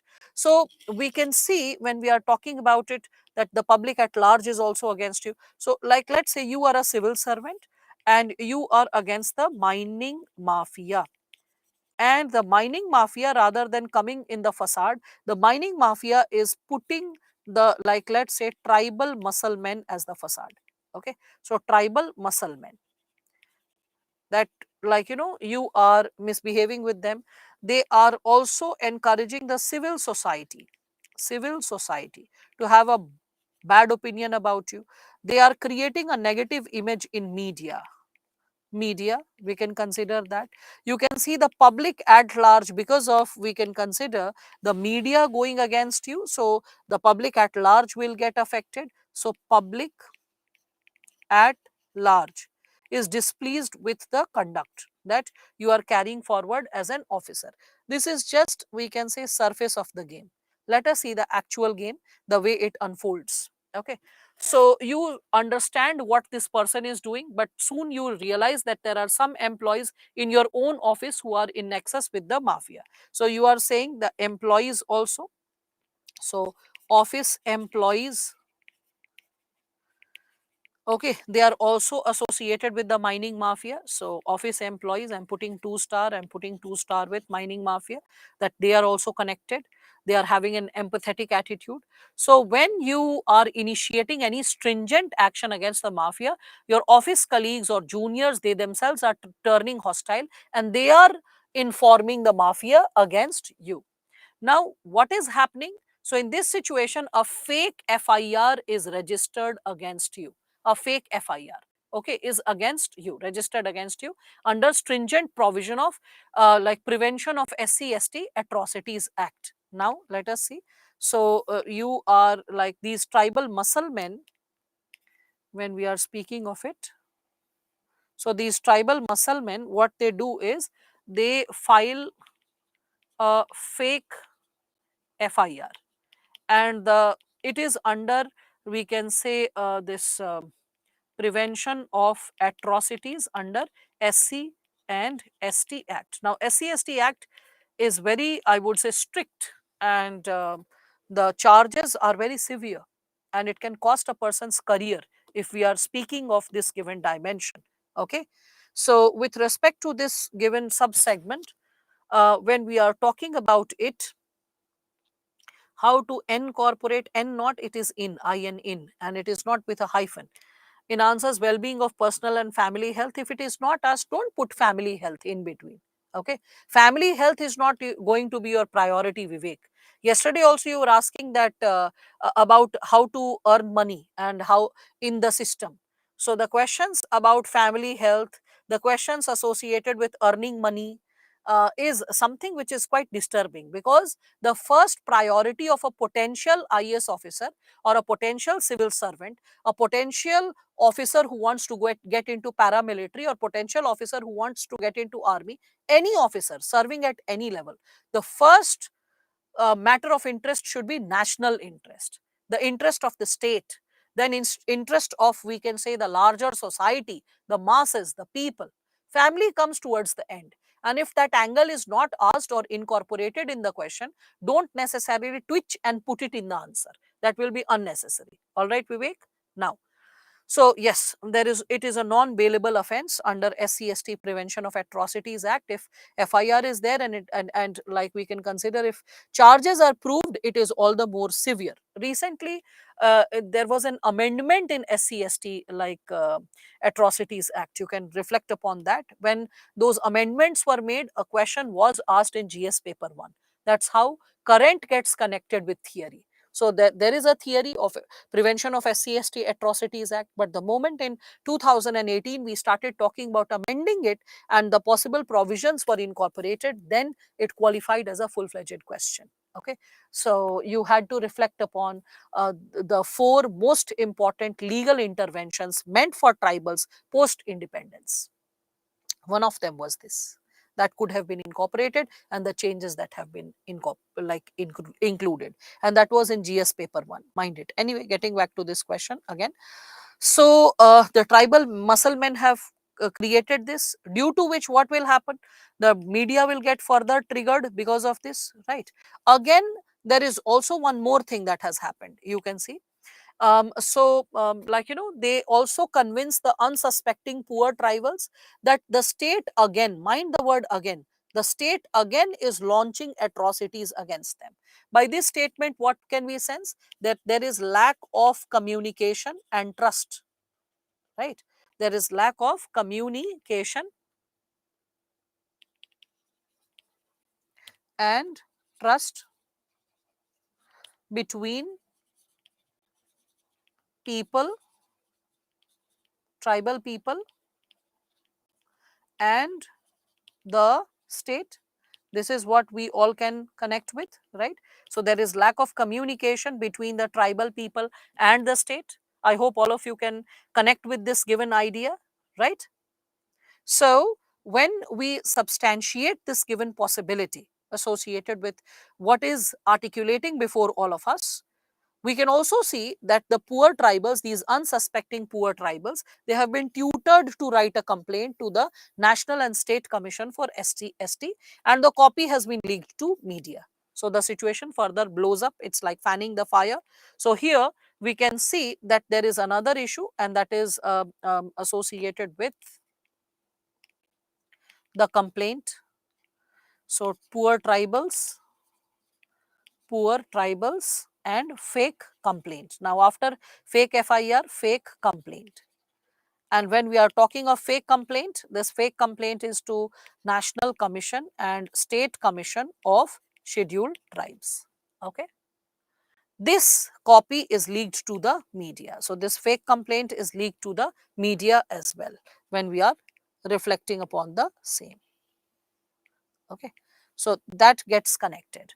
Now, with respect to this, as we all can see, so there is like poor tribals complaint, officers, employees are against you, the public at large is having a negative sentiment, media is spewing venom against you, the civil society activists are against you, right? The tribal muscle men have fired an FIR, right? So by seeing this situation, any one of you can feel cornered, right? You can really feel cornered. Now over here we can also see this given subsegment, that this could easily become a very hot issue for the opposition parties because election is approaching, and all this can have grave consequences on your career. Okay, so we can see opposition. So opposition is also triggered. Opposition is triggered because it is all over the media. So it is also triggered that we can use it against the government, that the government is against the tribals, and let our political party come to power and we will take care of the tribal issues. So they will also try to make the best of the situation. So as a civil servant, you are cornered by all kinds of issues, right? Now after creating this situation, okay, so after creating this given situation, now the examiner is raising the case. First is bring out and discuss the ethical issues involved in this case first. Second, what steps will you take in pursuance of most appropriate closure of the case? So what are the ethical issues, first part, and how to bring closure to the problems that you are suffering from. Now, if you reflect upon this situation as you being surrounded by like so many problems, okay, if you're reflecting upon it like this, then it is a problematic issue. But if you are able to see that all these issues have erupted only because of one issue, the actual villain is the mining mafia. Rest is manifestation of what he created against you. Simple. So when it is this versus this, rest is mere distraction, and you can solve upon this given situation if you are not getting distracted by so much of chaos coming from all directions. When you are having clarity of purpose, when you are having clarity of what is happening and how things are boiling up, what is the trigger point, what is the root cause, you can really work upon the situation effectively. So it is the mafia who's feeding the tribal muscle men, like, encouraging the poor tribals for the fake case, that is blowing up media, that is media if getting triggered, so civil society, public at large, like, the we can consider opposition getting triggered. All this is interconnected if you see the design. So what should be your course correction in this given situation? So here you can see, first and foremost, you can see it is based on perseverance. Remember perseverance? It was manifestation of dedication. Remember commitment and dedication I had taught you. So when you have perseverance in your heart, you know how to consistently be connected and consistently keep working in the right direction, not quit, not get scared, not get transferred, not quit upon the situation, not quit upon the job. No, nothing of that sort. You don't write secret letters to the media leaking information, or you don't get into the possibility of becoming a whistleblower. You don't quit upon the job that, oh, it is so risky for me, my life is in danger, my family is in danger. No. Perseverance or dedication to serve, dedication towards public service, okay, constantly working towards public service despite all odds, it can come only when there is dedication in the heart, the dedication to serve. So here when we are talking about it, first and foremost, the answer that you are coming up with, okay, it should reflect the awareness of you as a civil servant, that whether you possess the personality of a civil servant or not, okay. And these kind of threats, these kind of fabricated issues, these kind of possibilities that sometimes your family can be threatened or sometimes fake calls can come, these are part and parcel of the job. You already have to understand that in sensitive areas, these kind of situations are not unheard of, these are not unprecedented. So it should not impact your functioning. Your functioning should never get hindered, because if you're a person of strong emotional character and moral character, your functioning will never get compromised, okay. So this, because you're already aware of these potential challenges before getting into the job, okay. So you have to express a strong moral character, and that comes when you are exercising perseverance. So what are you doing? You are taking political leadership of the day in cognizance, because it is they also who are experiencing the brunt. Their image is also getting tarnished. So you are taking the political leadership in confidence, and then you are talking about that, rather than worrying for political results, let us look into the situation, how the mining mafia is exploiting, how resources of the state is getting exploited, the resources that belong to the state, that belong to the tribal people, because it's tribal area. So if tribal resources are getting exploited, it is if the resources of tribal area is getting exploited, it is the resources of the people and the state both. So taking that issue in cognizance, you should write the answer in three subparts: what are the facts of the case, the major ethical issues involved, and course of action, definitely with reasoning. So definitely facts of the case will be very limited. You don't have to elaborate upon the facts of the case. Focus should be on ethical issues and course of action. So how to solve it? So this is the method, this is the answer how we will start. So facts of the case: illegal mining in a tribal district, there is nexus of mafia, local leaders, people from the office, Okay, local leaders are also bribed, fake FIR is there, tutored complaint is there. All right, so these are the facts of the case. Then comes ethical issues involved. First ethical issue involved is that there is illegal mining, so there is a loss for the state, loss for the local community of those resources, and only few people are benefiting from it. And who are benefiting? The mafia, the local muscle men, okay, even the compromised employees of your department who are making some quick money, they are the people who are benefiting, but the larger society and the state is suffering from the loss. So when you are taking a stringent action against mafia, okay, you have to first and foremost see the entire game is associated with this, as I told you. So if the entire game is associated with this, collect proof, collect substantive proof, because you are also not powerless. So stop behaving like a common citizen, a regular citizen who is powerless. You have the entire force behind you. Anything done to you is a mark that the state can be hindered, the state can be pressurized, the state can be like put to threat. Any threat to you is a threat to the state, because you are the representative of the state by enacting upon the situation.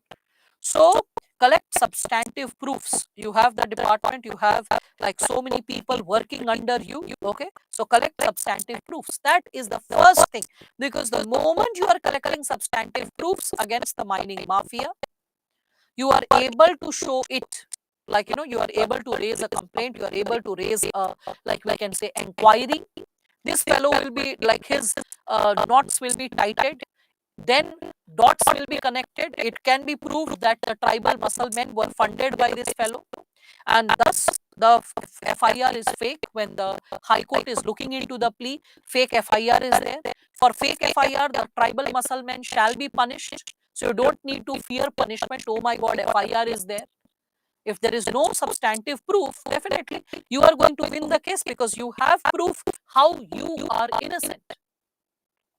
When the FIR is like not working, then you speak to the tribals. You say how they have fallen victims to the evil design of muscle men, tribal muscle men, who are a party to mining mafia, who are exploiting the resources of the tribals and the state.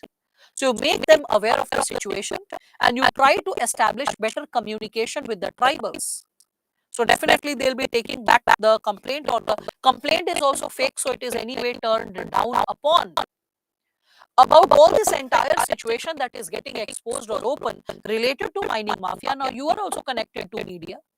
Media takes favors from the administration every now and then for advertisements and whatnot. So when the media personnel are reaching out to you, you are saying that why don't you portray the truth, the facts of the case? And then you are giving the facts of the case and making the public at large aware of what is really happening. What was the evil design of the mining mafia, what he has been doing for years, and how the system has cracked down upon him, or his system, his design, his people.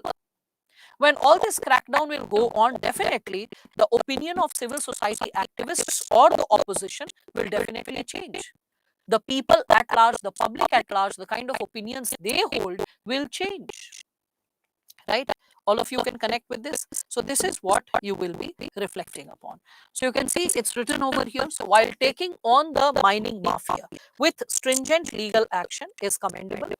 So stringent legal action you are taking with respect to that, due to which when you are taking stringent legal action, simultaneously take tribal population also in confidence, because lack of communication with the tribals is also something which should never have happened, because people should have confidence in the system. There should be communication between the system and the masses of any given area. Okay, so when you are having the facts of the case, the conspicuous objectives of the mafia, and adequate awareness campaign is run by you, the local confidence can be restored. One thing, again, you can also eradicate the illegal activities, right? And the alienation of the tribals is also addressed, because they are also now becoming a part of, we can say, the we can say they are getting connected to the administration and becoming a mainstream part of the social decision making, or what's happening, how is it happening. So greater level of clarity and awareness of the situation and the facts. We can also see that will return the confidence in the government even for the near future, and the fear of the local population can be like reduced. Now, with respect to local muscle men, if you talk about them, they are thriving on the finances of illegal activity and the disconnect between the state and the population. And both the situations are eliminated when you are cracking down upon the we can say the mining mafia. So the source of finances is cut down. Another thing is their fake FIR will expose them and can also incur punishment upon them, right? Along with that, the disconnect between state and the tribal population has been eliminated. So therefore, you have to tackle the situation carefully and systematically. That's why I said perseverance is needed. Okay, so perseverance is needed, because when you have to be very patient, very systematic, and tactfully handle the situation. Another thing is that when mining activity is being stopped, the fabricated case is taken back. In this situation, you don't need to bother, because many a times such fake cases are like portrayed before the high court, and high court quashes or it crushes down upon such fake FIRs. So legal, there is nothing to be worried about.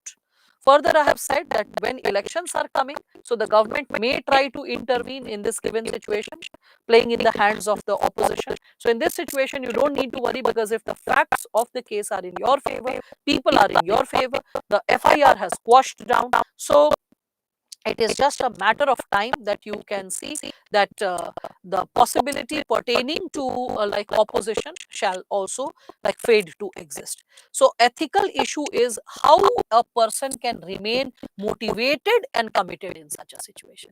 I think that's a bigger question, that how a person can remain motivated and committed in such situations. Majority of the people have a tendency to succumb. They've just succumb to such problems, like, oh my god, how will I cope up, right? So how are you able to cope up with this situation? That is possible only when you have a strong internal locus of control. You're guided by the right set of moral principles and values. Okay, now right course of action is the third aspect. So this is associated with internal locus of control and motivation coming from right set of values.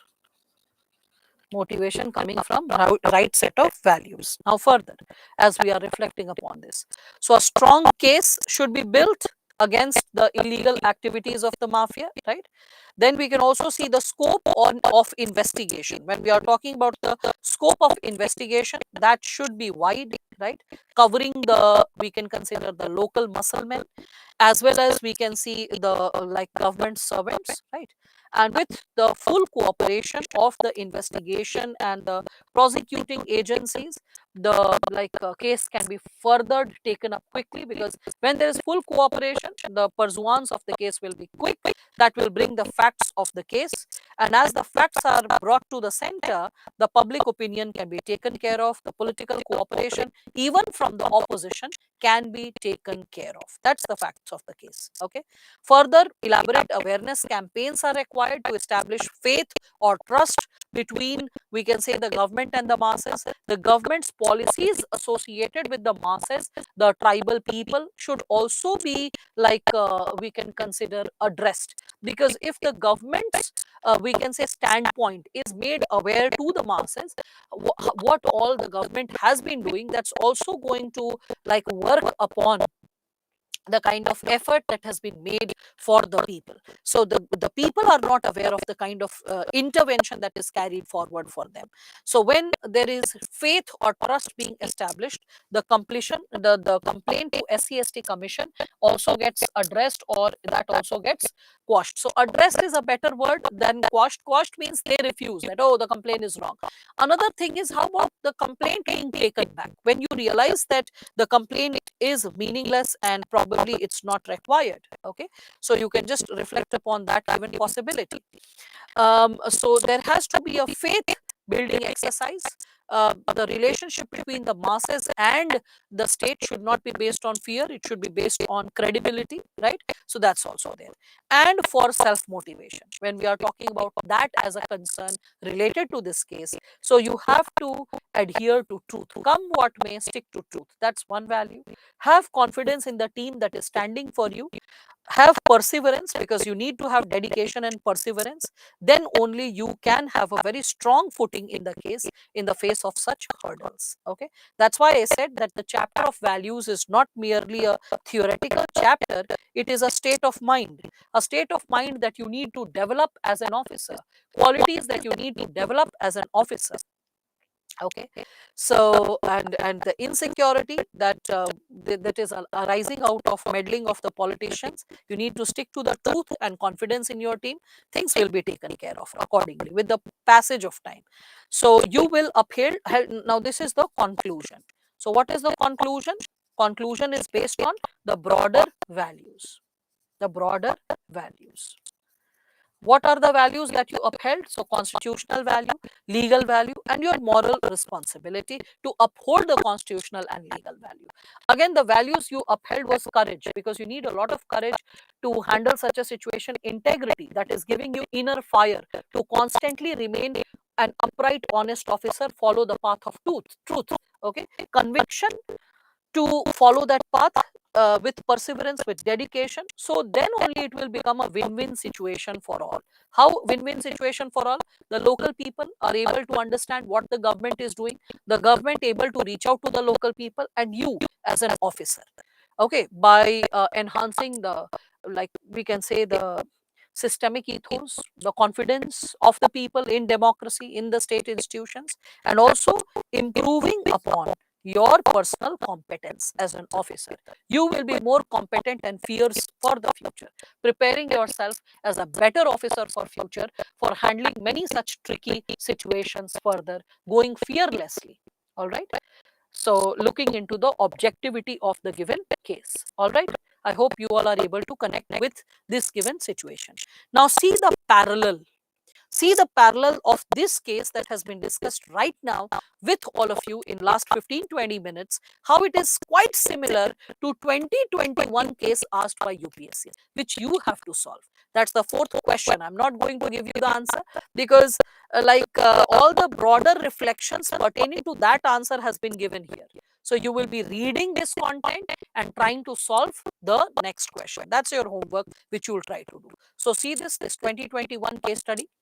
Sunil is a young civil servant and has a reputation for his competence, integrity, dedication, relentless pursuit of difficult and onerous jobs. These are just building upon Sunil's character and personality. Nothing has started related to facts of the case, that what is the challenge. Considering his profile, he was picked up by the bosses to handle a very challenging and sensitive assignment. Still, the momentum is being built up, no fact is there. He was posted in a tribal dominated district notorious for illegal sand mining. Okay, so yeah, now you can see there is similarity. So there is he is posted in a district which is notorious for illegal sand mining, excavating sand from river belt and transporting through trucks and selling them in black market was rampant. Now this is the method of conducting the illegal action. Okay, that is what you can see. So how the illegal action is carried forward, the method is provided in detail. You don't need to touch upon that. This illegal mining mafia is operating with the support of now local functionaries, tribal musclemen. Can you see this? Okay, and was also bribing selected poor tribals. Okay, that had kept the tribals under fear and intimidation. Still, the question has not started. The facts of the case I have underlined the three segments. Okay, illegal sand mining is happening by a local mafia who is also bribing local functionaries and tribal musclemen along with the poor tribals. Now you are this person Sunil is a sharp and energetic officer, so he is immediately grasping the realities of the case and the modus operandi followed by the mafia through the devious and dubious mechanism. This is again building up the mass of the content, yet not coming to the question. On making inquiries, he gathers means Sunil gathers that some of the own office employees are also hand in glove with the situation. So tribal muscle men, poor tribals, okay, we can see that some other functionaries, government officials, they all are a part of this nexus. Okay. Now, this person is like Sunil starts taking stringent action and he starts conducting raids. Okay. Conducting raids on their legal operation. When raids are conducted, definitely it is going to rattle the mafia and the mafia is going to take an action. Okay. So what did the mafia do when we are talking about the facts of the case from here? What is the problem that is getting created? Okay. So the office employees, they also informed the mafia that the officer is very determined to take action against you, is going to cause some irreparable damage to you. So this time the mafia is rattled and is interested to take the action. Now, here is the action part. So far, you can see there is a lot of gas statements, which is not adding to the question. It is just extra miscellaneous information. Any information which is vital, I'm just underlining it. You can see that, right? So, any information that is vital, I'm just underlining it. So the mafia is rattled and the mafia is also informed that Sunil is up like on his against his sleeve to take action to take care of the given situation. So mafia has started counter offensive. Now what is the counter offensive? So the tribal muscle men and mafia, they started threatening him with dire consequences. His family is stalked. So, wife and old mother, they are going for an evening walk or morning walk. So, they are following, chasing, and they are getting scared. Oh my God, why are these guys following? So, that is also there when we are talking about it. Okay. So, all those situations who are students who are getting passionate after reading these case studies and are coming up with some out of box solutions which are not administrative in nature, which are not advisable in nature, will be supported by the SME, as you can see. Okay. So now, so you can see that they are stalked under the virtual surveillance, and that is causing mental torture, agony, and stress to family. So Vivek, you are very concerned about family.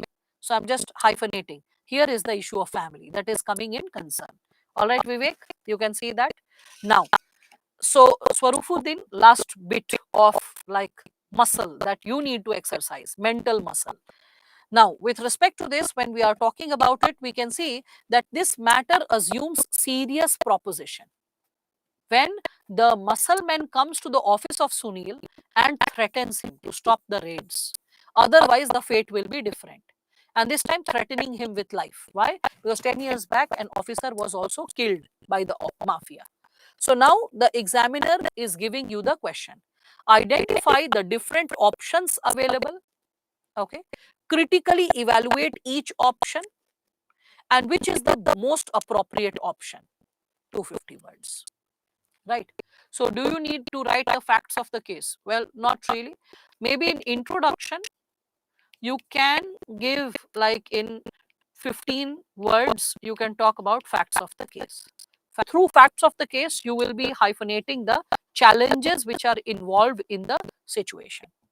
Then come up with the options available. So first you talk about the options available with Sunil. So options available.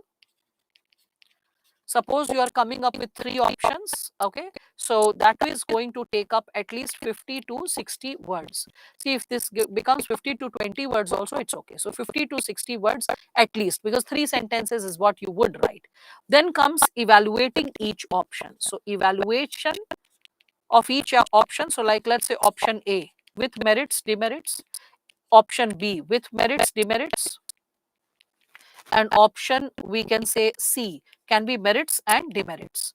So with respect to this, we all can reflect that like merits, demerits, one sentence each. So like let's say 30, 30, 30 words at least, at least.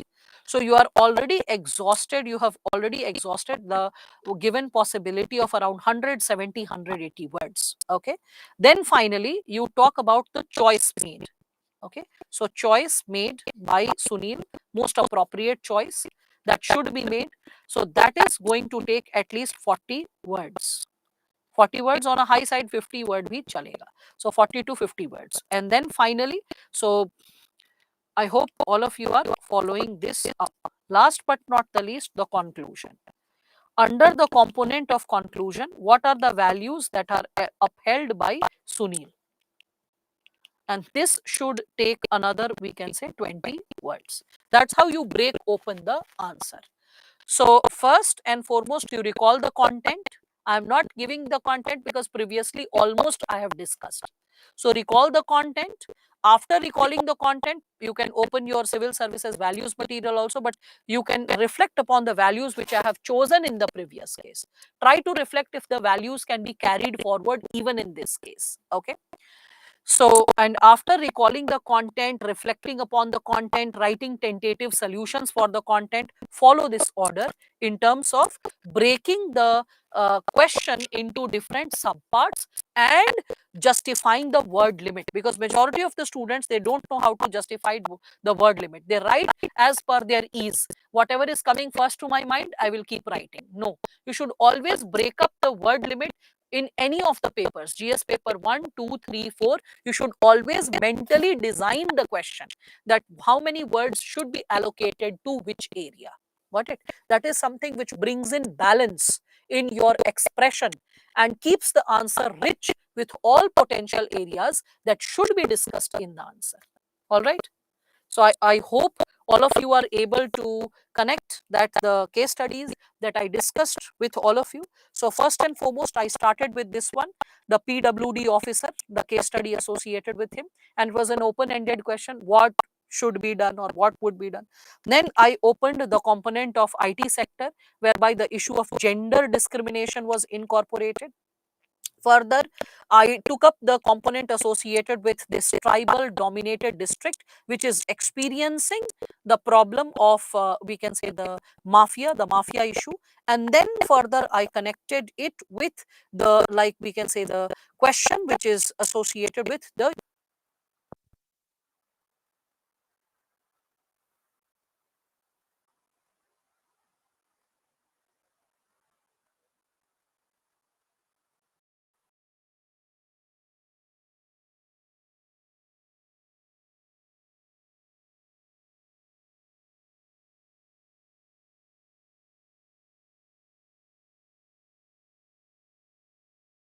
study XY lie and what kind of possibilities it holds. Okay. So I appreciate all those students who were trying to solve this case study. XY, I read what you had suggested. I appreciate the concern. Like, try it formally. All right, all of you, just try it formally. This is what I'll suggest. Not right now, as like we can consider the possibilities should be considered once you get back home, open the segments, reflect upon the potential challenges and what is it. I was not explaining anything, Vivek. I was just saying that, like, this is the area that you need to solve in your private capacity. Reflect upon the notes, reflect upon how I've solved the previous case study, try to copy the content if and when needed, open the subsegments, maintain the word limit as it has been suggested. That's what. Okay. The battery had cogged off of this one, and before it could be changed, I realized it's break, so we just took the break. Now, getting ahead with this next chapter, that is attitude. So there have been 7 questions that have been posed associated with this area in past 10 years. The chapter is comprising of 3 subsegments: the content, the structure and function, and the influence of attitude and relation with thought and behavior. So how attitude impacts our thought, how it impacts our behavior. Then social influence and persuasion. You just, like, right now saw the case study associated with persuasion. So case study, the previous one, you can see that previous one means associated with the private sector. Okay, previous one related to private sector was associated with persuasion. So that's how you can understand that the content can be connected with these given areas. Now, first and foremost, when we are talking about what is like the insights associated with attitude, what do we understand by the term attitude? So we can just reflect upon it with what William James has said.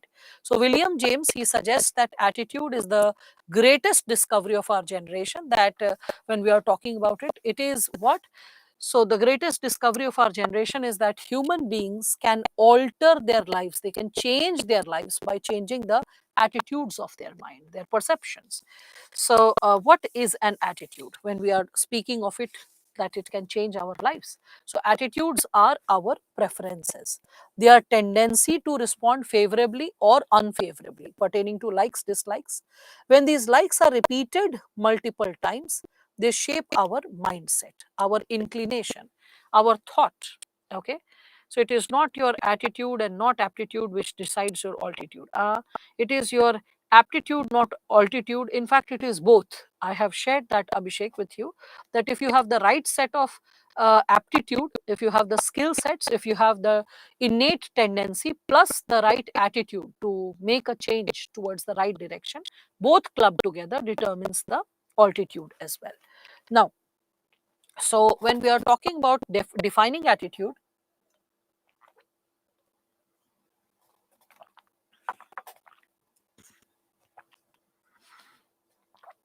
we can connect it with the psychological tendency, which is helping us to evaluate a particular object or like a person, a situation to which we have a sense of favor or disfavor. It is also associated with our memory, and the memory is helping us to evaluate the object or the situation. So that's how we continue our attitude, and that's how we develop, we can say, customs, or traditions, or behavioral patterns through attitude. So in simple language, if I have to discuss attitude, I can say that attitude is a learned tendency. It is a learned tendency to think, feel, and act. To think, feel, and act when we are speaking of it. Okay, think, feel, and act in particular way towards a community, object, place, person, whatever. So we can say community, person, okay, object, place, or an event. I will further be substantiating that how it is positive and or negative, and or we can consider neutral. It can be associated with or ambiguous.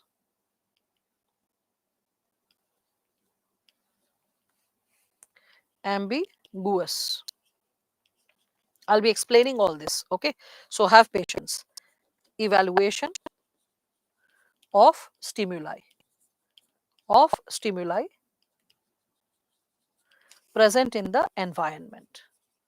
Present in the environment.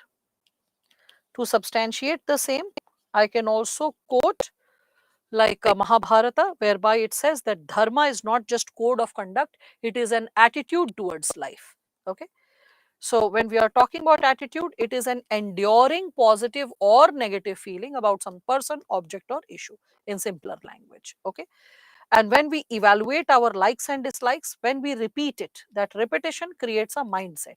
And when it endures, that is something which will create the possibility of, we can say, norms, norms which can also ripen into, we can say, customs, customs which can ripen into traditions, traditions which can further ripen into culture, right? So that's how attitudes are also shaping the culture over the time period when they sustain.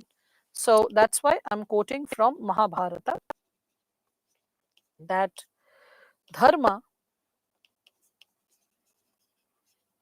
is not just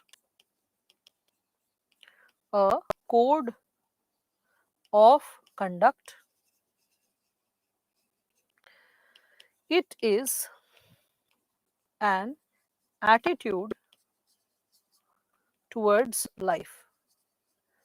It is an attitude towards life. All right, this is what we all can connect with, right? In psychology also we can understand that there is a specific branch in psychology which is trying to understand the thoughts, the feelings, the inclinations, the behavior of an individual, and how it also influences the behavior of other individual. Means, in other words, it aspires to study attitude and the patterns of attitude that we possess.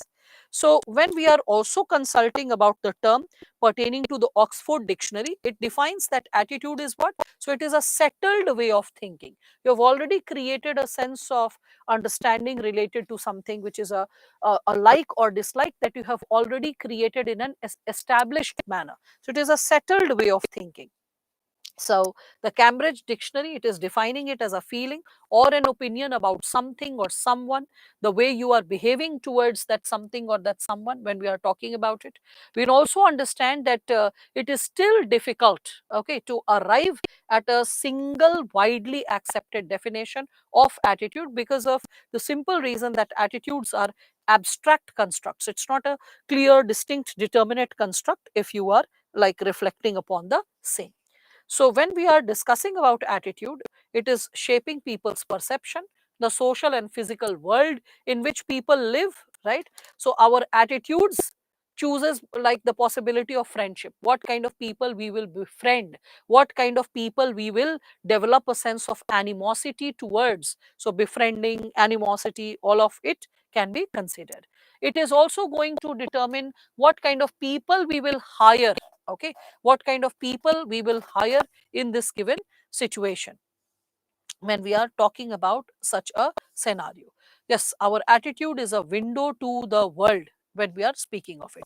So, more dramatically, we can see attitudes are at the heart of many violent attacks, also, whereby people have a negative attitude towards a community or towards, like, we can say, a sentiment, because of which we can see that a lot of animosity, anger, or violence is practiced. Again, please remember, a rigid and inflexible attitude is weakness of character. It is not something which has to be appreciated. That once I make a promise to myself, I don't even listen to myself. Oh, that's not a great attitude. That is weakness of character. So don't get inspired by Salman Khan dialogues when we are talking about it. You have to be very clear that a wise person is the person who's open to introspect upon the actions and thoughts of him, her, or the environment, and ready to revise it if needed. If needed, the person is ready to reconsider the opinion, revise the opinion when we are talking about it. So, a rigid and inflexible attitude is something that is needed. When we are talking about it, then it is going to cause more damage rather than create a possibility of strength when we are talking about it. Okay, so again we can think of strong attitude when we reflect upon the term strong attitude. So strong attitude is when you look into the facts or merits of the case, merits of the case, that is associated with knowledge, then experience, your past understanding, so past insights, along with logic, okay, grounded in logic. When that is clubbed together, that is something which will create a strong attitude, a strong logical precision associated with how you are interpreting the reality. All right. So when we are talking about attitude and when we are talking about beliefs, what is the difference between belief and attitude? So attitude, you will be understanding, is more associated with emotions, and beliefs are more associated with facts. Okay. So this is more associated with logic or facts. So logic, facts, whereas this will be associated with the emotional component. This is related to the emotional component, whether I like it, I don't like it. So beliefs and attitude, that's a basic hairline difference. They are used synonymously, but if someone is asking you what is the difference, you need to understand that. So if someone is asking, do you think that death penalty is an effective warning? Okay. So in that situation, you are assessing the belief of a person. That what is your thought behind it? So for thought, you like logic, facts, all of it. But if the second question is how do you feel? Okay. So think is associated with logic and facts. How do you feel? Okay. About. So when we are talking about how do you feel about. So feel is associated with emotions and attitude. So belief is what? It is considering factual evidence, whereas attitude is a belief that includes emotional component. Okay. So attitude is associated with not just facts. Along with facts, the emotion is also influencing the event possibility. Okay. Can this be an option like I will go to the public and create a workshop on how to identify bad quality food crops for first question? Given and also help them with needed infrastructure. From where is this coming? This Bhavna. I cannot connect. First question, which question are you connecting it with? And also help them the needed infrastructure. Can public awareness campaigns be an option? This is my question. Thank you. You have answered, but I want generalized standards for such question. Okay, so Kavana, case study, the last case study, you are talking about the last one. The first case study, the first case study was associated with I can recall it was related to what would be the action that would be taking up. So okay, that's quite distant when we are talking about it because I had moved ahead with this. Yes, I remember it is food distribution. So you will go to the public and create a workshop on how to identify good or bad quality crops. All right, that's also fine. Creating awareness. And after creating public awareness, if the mob is created and they start if they reach out to the government official and suppose they are like sir, you are only informing what is the good quality and your department is providing bad quality food. So why don't work on that aspect?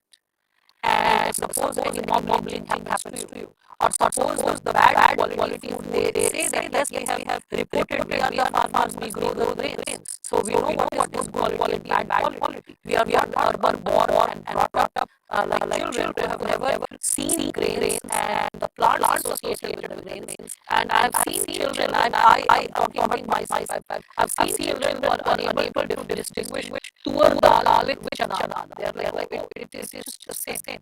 So in such a phase of situation, as you are asking Kavana, that I will make them identify bad quality, the poorer sections of the society are the masses, and the masses are associated with agricultural society as well. So they know what is good and bad quality. So they are not like individuals who are living in isolation. So they know what it is.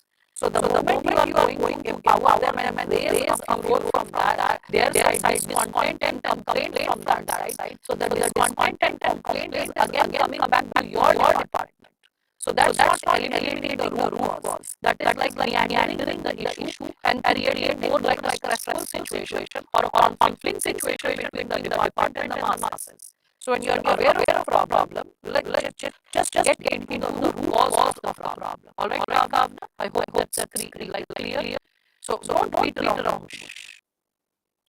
Yes, public awareness is not always the solution, and sometimes public is already aware. So if you're thinking you'll make them aware of quality of the grains, they know what is the quality of your rice, which is for 30 rupees and then 60 rupees and 70 rupees and 150 rupees and 200 rupees. Majority of the people who are beneficiaries of public this food distribution, if you look into the data, 75% of beneficiaries of National Food Security Act are from rural areas and 50% are from urban areas. So 75% means more than two, three, four of population, which is a beneficiary, is connected to rural area. Don't you think they will know the difference between good quality food and bad quality food? Right? So no superficial reflections are required.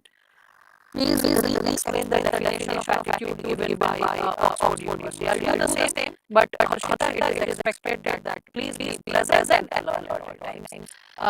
Attitude is a way of parameter of 360-degree analysis of a person's outlook. Yes, if belief that is fact affects attitude, then why does everyone have different attitude on the same fact?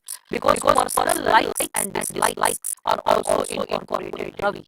Because as you know, attitude is also associated with emotion. So your personal likes and dislikes impact the attitude. Got it? But the question was good. I appreciate the question. So belief is cognition, yes. Attitude is cognition plus emotion plus value. Remember, cognition plus emotion was value. Cognition plus emotion plus past behavior. How you have responded in the past. Club together creates attitude. Wow, bravo, Abhishek, very well call it. And connected with the first question that I had. Explain the basic concepts and connectivity with it. Okay. So can we say attitudes are judgmental in nature? They are associated with stereotypes, biases. We'll be discussing about it just soon enough. Okay. So what should we want to do the list all possible answers in the matter of family? You are an officer. You have got like security team. It's not that you are living in isolation. You can always increase your security. You can request to your seniors and increase the security of your family members. There are times when officers in such pressing situations also send their family members back to home in secure places that you just live for some time till the time this issue is not addressed. The fire is not doused. So all those actions are also taken. Not that get intimidated in the interest of the family and succumb to the mafia or any such person.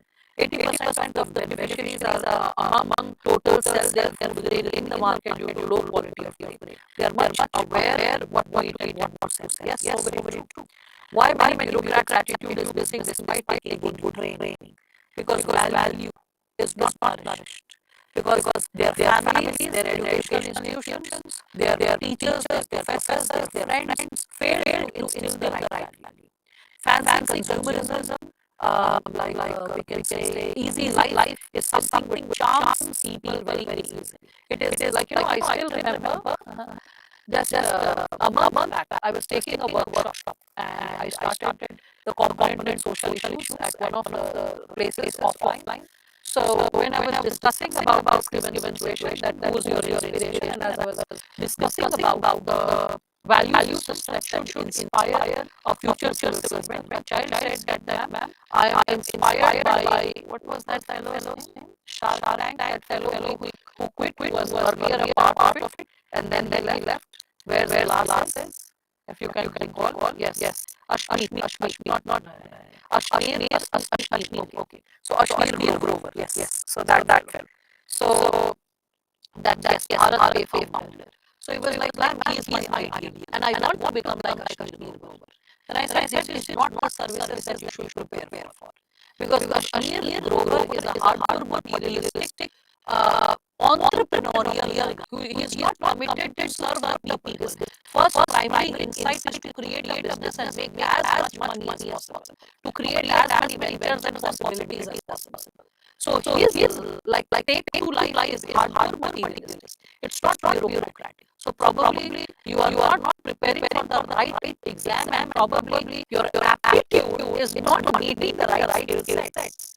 So if your attitude is entrepreneurial, take some money and get into working upon your business rather than thinking about civil services, because civil services is not even going to give 10% of luxuries which probably Ashwini Grover can afford for the lifestyle he can live or what he can create. The lifestyle of a bureaucrat is quite simple. You see wearing normal cotton shirts, cotton trousers, normal leather shoes, good comfortable clothes, comfortable shoes. Children studying comfortable or good quality educational institutions. The family members decent clothes. Health security decently extended. But if you talk about carrying like Armani or Gucci or Louis Vuitton or Balenciaga, no, that's not happening. If that is your aspiration, this is not the suited possibility. So this given question which you are asking, that why bureaucrats go corrupt despite training, the issue is that with we can say academic competence and someone is getting into the system without holding the right set of values. And suppose the person slips like an eel in essay or in ethics or in interview, this materialistic aspect of that potential candidate is not addressed, or it is not noticed. It is rare, but still it goes unnoticed. Or like let's say the person was not having a strong internal locus of control. So with weak internal locus of control, memorizing right of words, thinking in the right of direction, the person wrote a profound essay, wrote like appeared in the interview quite like I would say assertively. But when it came to exercising those values in real life, person got intimidated by the system, the seniors, like bad examples, pressures of the immediate scenario. The internal locus of control will convert you to ethical dilemma. Ethical dilemma will convert you to poor decisions, or external locus of control where the person is succumbing to the situation, getting falling to the situation, falling victim to the situation, and then suffering from cognitive dissonance. What I have done is right, wrong. There is guilt, whether I'm a good son or not, and then like pressurizing one's conscience to get silenced. All that happens. All right, now. So, okay, whatever, I'm not interested to discuss about Kashmir Global by any rhyme or reason. Simply help any question is left or I have not been able to see it because of the volume of it. So please just take care of that aspect now. So when we are talking about this given sub-segment pertaining to belief and attitude, and as we move ahead, let us just look into the components of attitude. Okay. So first and foremost, when we are talking about components of attitude, maybe I can here there's more space. Maybe I can just add a slide and explain it to you first. So under the segment of component or content of attitude, as we are going to understand this given sub-segment, first and foremost you need to understand there is cognitive component. Cognitive component, if I'm speaking of it, it is associated with, we can say, what we think. So cognitive is associated with the brain. Okay. Then comes the affective component. Affective component is associated with what we feel. It's associated with emotion. So what we feel, right? And then comes the behavioral component. The behavioral component is associated with how we have experienced the situation in the past. Okay. So how we have acted in the past, or what are our past experiences pertaining to the given situation. Right. So all these three lead to the sub-segment of, we can say, attitude. This leads to attitude. Remember attitude, we had discussed cognition plus emotion plus behavior. Now I hope you can connect with it. Cognition was belief. Remember this first lecture. So cognition was belief. Cognition plus affectivity, when we are talking about that was created value. And cognition plus affective plus behavior was created attitude. Remember that. Along with that, I said that when attitude, which is like how we approach a particular situation, that impacts how we approach a particular situation, or in other words, how we act. What is the final act? Now this also gets influenced by situations. The situations also influence the act, and that finally determines the final human behavior. Final human behavior means how we really act. How we really act. Right. when we are speaking of this given sub-segment, right? So components or content of attitude, when we are discussing about this given sub-segment, I can give you an example. So like let's say if I'm saying Nawazuddin Siddiqui. So the moment I think of Nawazuddin Siddiqui as an actor, okay? So what is the cognitive component? C, A, and B. Cognitive, affective, behavioral. Okay. So when I'm thinking of the cognitive component related to Nawazuddin Siddiqui, what is the emotion that is housing in my heart related, sorry, in my mind related to how I think about it? So I'll be like, oh, this guy is a good actor. Along being a good actor, he has been a struggler for a very long time period. He is a self-made man. Along with being a self-made person, we can also see that his choice of script is very good. So choice of script is mostly good, right? So this is how I consider this given actor. Then suppose the let's say affective component, the emotional component, how I feel when I think of Nawazuddin Siddiqui.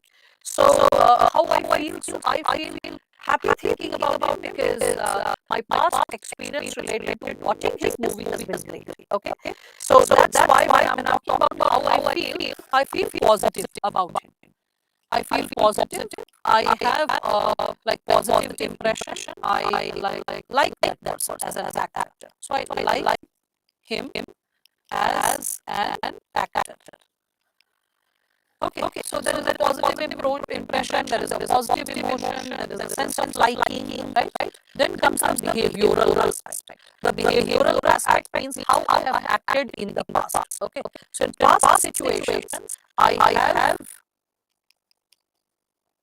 gone to watch his movies irrespective of the, we can say, movie review. I have not cared for movie review, and I have also gone to watch. For example, there was a movie before COVID that was photographer that was like in the theaters, and when I went to Cinepolis, I was like one of the 5 people like who was sitting in the hall. There were only 4 people other than that. So I watched because when I like saw the trailer, I was like, wow, this looks like a very sensitive take on life, aspirations of life. And is it necessary to have big dreams? Or just having a simple life can also be a dream for a person? Anyway, so when we are talking about this given dimension, so my action was that I went to watch the movie against all odds. Like even if it was not a sensational movie, not making it for rave reviews, still I liked to watch it, and I was kind of satisfied. I was like rather than watching all those sensational Bollywood like bling which people like portray, I'm much happier watching such simple series, real life movies. I mean, you will be surprised that I even enjoyed it more than RRR. Okay. So I don't like a lot of sensational like boom blah all that stuff. I really like simple but realistic and like thought provoking scripts. So that is something which we can think of this given dimension. No, I'm not the big boss type. I don't think so, Priyanka, that if you know me, you would be finding me liking such a possibility. Now, so this is like we can say the CAB analysis of Nawazuddin Siddiqui. Now, suppose if a movie is getting released, so what will be my attitude? My attitude will be to watch his movie, right? But there can be a situation involved. Suppose mains exam is coming and I'm having 3 back-to-back sessions, okay, on the weekday, and weekend I just want to sleep, get the laundry done, call the guy to get it ironed, get the grocery fixed, and just chill at home. Just eat and sleep at home. Be relaxed, not move much. Okay. So maybe do some cycling, because there is a lot of green patch in my society, so a lot of parks and stuff. And when the weather is good, it's amazing to cycle. Okay, so maybe like do cycling, because going for swimming is like inviting cold and cough, so avoiding that. But yes, cycling can be done. So in that situation, if on Saturday and Sunday when I have to purposefully look into my mental and physical well-being and not get exposed to another screen, I will avoid watching a movie. So if the situation is too pressing that I have to look into a lot of considerations, then this is a possibility that shall unfold before me. So there is a possible situation that I may not watch a newly released movie. I'll wait for it to be loaded on some OTT platform, Amazon Prime or Netflix, and maybe I can watch it later. But yes, later. So, or suppose for a student, the main exam has come up. Okay. So the child is avoiding to watch a movie or avoiding to watch cricket or whoever the person is idolizing and following. Okay. So I hope all of you are able to understand this given segment. So cognitive affective behavior, right? Means the cognitive reflection of attitude is based on established beliefs. A cognitive reflection is associated with the facts of the situation. Yes, it can be associated with movie reviews. It can be associated with the facts of maybe the person's personality, the other like details of the concentration. Let's change the example and make you all reflect related to it. Suppose I give the example of Salman Khan, and related to Salman Khan, if I'm thinking of the cognitive aspect. So suppose I feel he's a bad actor, too much of overacting, pathetic choice of script most of the time, and sometimes that the possibility of किसी का भाई किसी की जान and किसी की ले लेने वाली जान वाला ऐसा type. So when he loves animals and street pedestrians so much, the cognitive aspect when we are talking about it is something which the cognitive aspect of dimension associated with Salman Khan is not positive. So, like let's say cognitive is negative, the facts that I reflect on him, the affective, the emotion that is generated in it. So, like let's say the emotion that is generated in me is also negative. For example, I feel bored watching his movie. So, suppose I'm saying I feel bored. So, this is an emotion. If I'm saying that with respect to the script is bad, so when I'm like bad script, or suppose I'm saying bad dancing, or suppose I'm saying that the person is bad actor, like cannot act very well, too much of overacting. So these are facts. Okay, these are facts. Cognition is associated with the facts. Okay. So these are the facts which I'm looking into, and this is emotion, being bored by watching his movie. Now, be behavioral. I avoid watching his movies, so I avoid watching the movies, right, of Salman Khan. Now, let's change the situation. So, like, let's say the situation is my cousins have come, and they are like, "Hey, yaar, Dadi, let's go to the movie hall." And I was like, "I don't like Salman Khan. I'm not going." So, like, "Oh, we will just have so much of fun. Like, we will cackle and we will laugh on silly jokes. And as we will parallelly crack our own jokes, you will have so much of fun." It's less about the movie, it is more about company. Just come along. And if the dance number starts, we know 5-6 steps, we have followed 5-6 steps. So we will just like take a book like a corner seat, 6-7 seats. And the moment the dance starts, we stand up and we'll start dancing on the number. That will be so much of fun. Everyone will have good time fun in the movie hall. The larger audience seeing us, and we like having fun in ourselves and enjoying the popcorn and the food and like cheap stunts, all that stuff. Okay. So in that given situation, I am like now thinking that it's not about Salman Khan, it's about company of my cousins, that I hardly get an opportunity associated with like witnessing what he is capable of. So in this given situation, what happens is that I will go to watch his movie. Okay, how will I really act? So it's not only based on CAB, it is also the situation which can shape my action. So Nawazuddin Siddiqui, I'm liking everything about him, but if exam is coming up or any pressing work condition is there, I won't be able to watch the movie. I'll postpone it. But in case of Salman Khan, I avoid his movies. But just because my cousins are there and there will be a promising sense of fun in their company, I will go ahead with watching the movie. So that's how you can consider the CAB model, the components which are associated with our attitude formation and how it influences our attitude. I hope the basic concepts are created. Grishma, polish your senses with sarcasm as well. When I said that he is an animal lover and also he is so kind to people on the streets, it was spoken with sarcasm. Not that it needed explanation that he killed a deer. I don't feel he is an animal lover. So that is like the mark of an innocuous mind, innocent mind. Learn to read in between the lines and also sarcasm. You're preparing to get into the system. How will you understand the language of we can say seniors or politicians when they are speaking with two-edged sword, or when they are speaking with a lot of layered meaning of the statement, right? So now, yes, that's also there. Labdhi. Now, emotional healing. Yes, so very true. Now, with respect to this, when all of you are understanding this given dimension of attitude, and when we are further substantiating the components, so CAB model, which is also called ABC model, doesn't matter. So affective, behavioral, and cognitive. I've taken little diagrams. Affective is associated with your emotion, so you can see this component of emotion is there. Then cognitive is associated with your mind, the thought process, and behavioral is associated with your, we can say, past experiences. All the three clubbed together, okay, creates the attitude of an individual towards the situation. So in the second aspect, the B aspect can be derived from the situation that Nawazuddin Siddiqui has acted in Salman. Not so much of twists and turns, Anupriya. I'm talking about the general situation.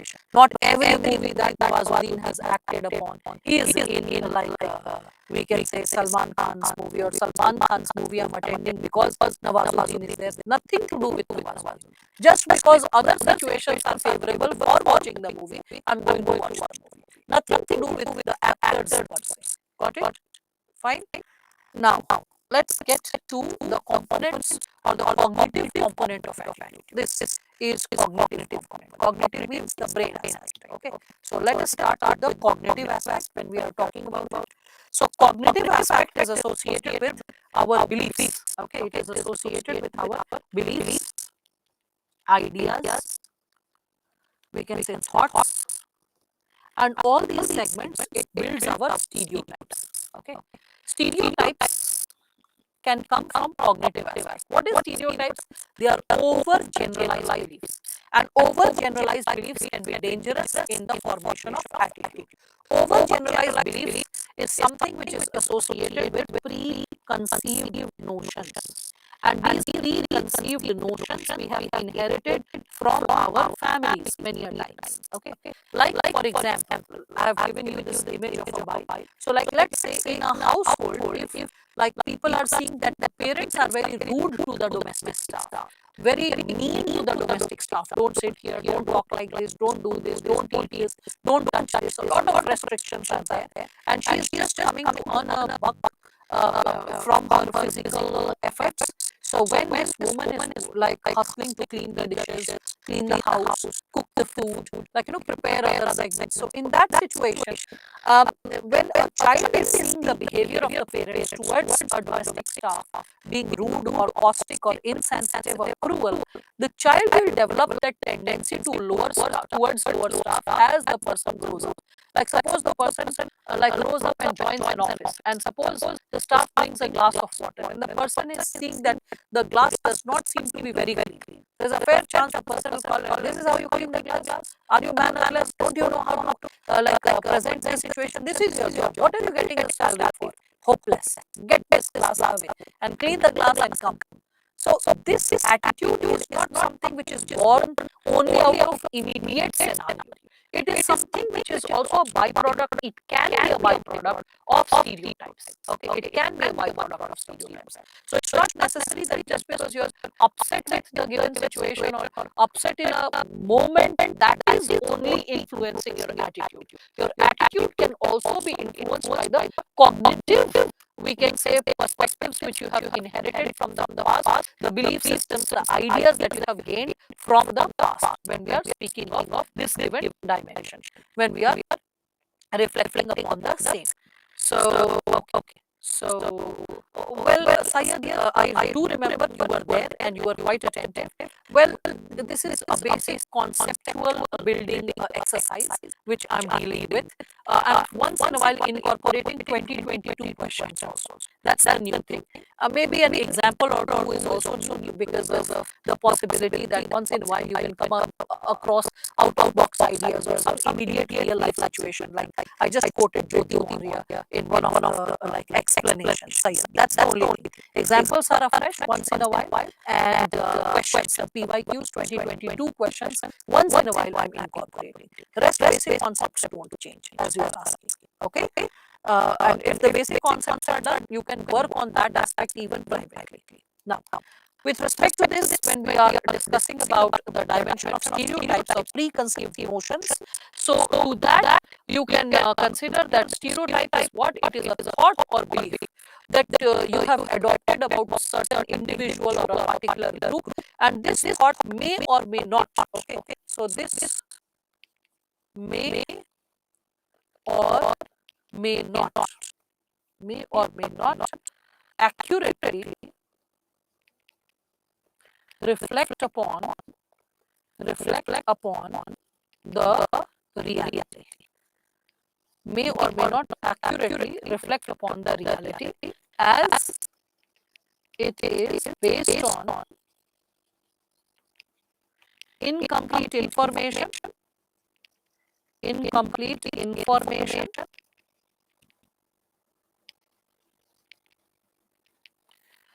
or overgeneralization. Overgeneralization. Go easy, Anushka. I have not explained any single picture. Patience is also something which is a virtuous value for a civil servant. So exercise patience. Go easy, bit by bit. I'll explain all of them. Okay. So that is what you can connect. So it is associated with what? It is based on incomplete information or over generalization. Okay. So in that given scenario, we all can see that the stereotypes get built, and that also influences our attitude. So, how a person is behaving towards the lower staff may be associated with the attitude the person gained from his or her family. Got it? Again. When we are further reflecting upon the same, you can see there are images that I have taken. So, for stereotypes like women can be bad drivers. So, suppose there is an accident without seeing who is driving, a person is passing the comment that, oh, must be a woman driver or a female driver. So that is associated with this. Again, you can, when someone is talking about a terrorist, a person has an image that the person will be from Afghanistan or a person will be wearing like kurta pajama and will have a long beard or a turban, something like that. Whereas a terrorist can be like a common person, a man or a woman or a transgender, and can be negatively motivated with certain sentiments, with fundamentalist ideologies. And a very common looking person can also slither the throats of people or cause harm and nuisance to public order. So it has not to do with religion, it has to do with the, we can say, personal inclinations and incorrect brainwashing, right? But we have stereotypical images for it. Similarly, you can see this idea associated with African countries. The moment I say Africa, so what is the image that gets created? So Africa or African countries, so you think that children will be suffering from kwashiorkor, so children will be malnourished, right?